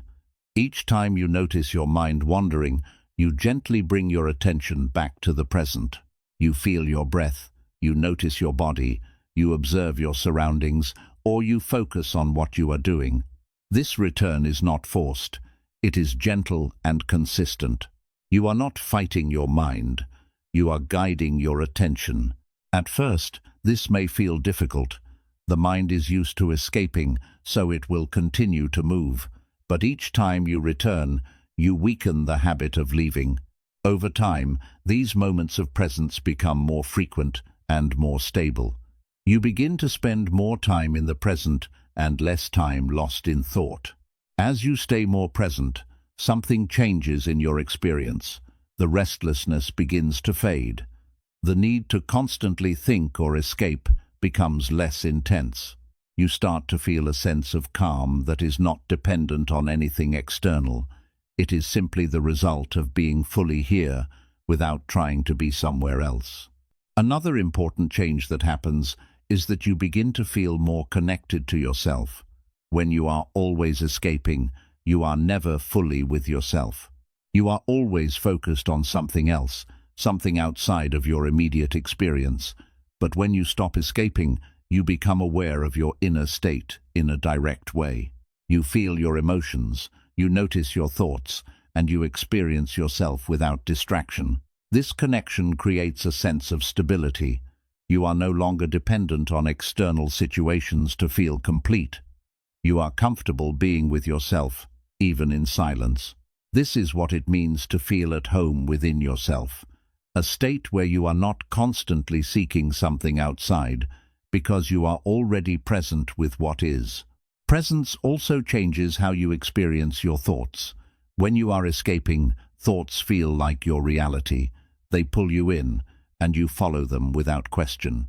But when you are present, you see thoughts as something separate. They appear, but they do not take you away in the same way. You are aware of them, but you are not lost in them. This awareness reduces the power your thoughts have over you. You are no longer controlled by every idea or worry. You see them as temporary mental activity, and you allow them to pass. This creates a sense of freedom because you are no longer trapped in cycles of overthinking. Another benefit of staying present is that it brings clarity. When you are not constantly escaping, you see situations more directly. You understand what is happening without adding unnecessary interpretation. This clarity allows you to respond more effectively because you are dealing with reality, not with your thoughts about reality. Presence also deepens your experience of life. You begin to notice details that you previously missed. You become more engaged in conversations, more aware of your environment, and more connected to your actions. This creates a sense of richness in your experience, where even simple moments feel meaningful. Over time, the habit of escaping begins to weaken. You no longer feel the same need to constantly think or distract yourself. You become comfortable with stillness, with silence, and with simply being. This comfort is important because it allows you to remain present even when there is nothing to do or nothing to think about.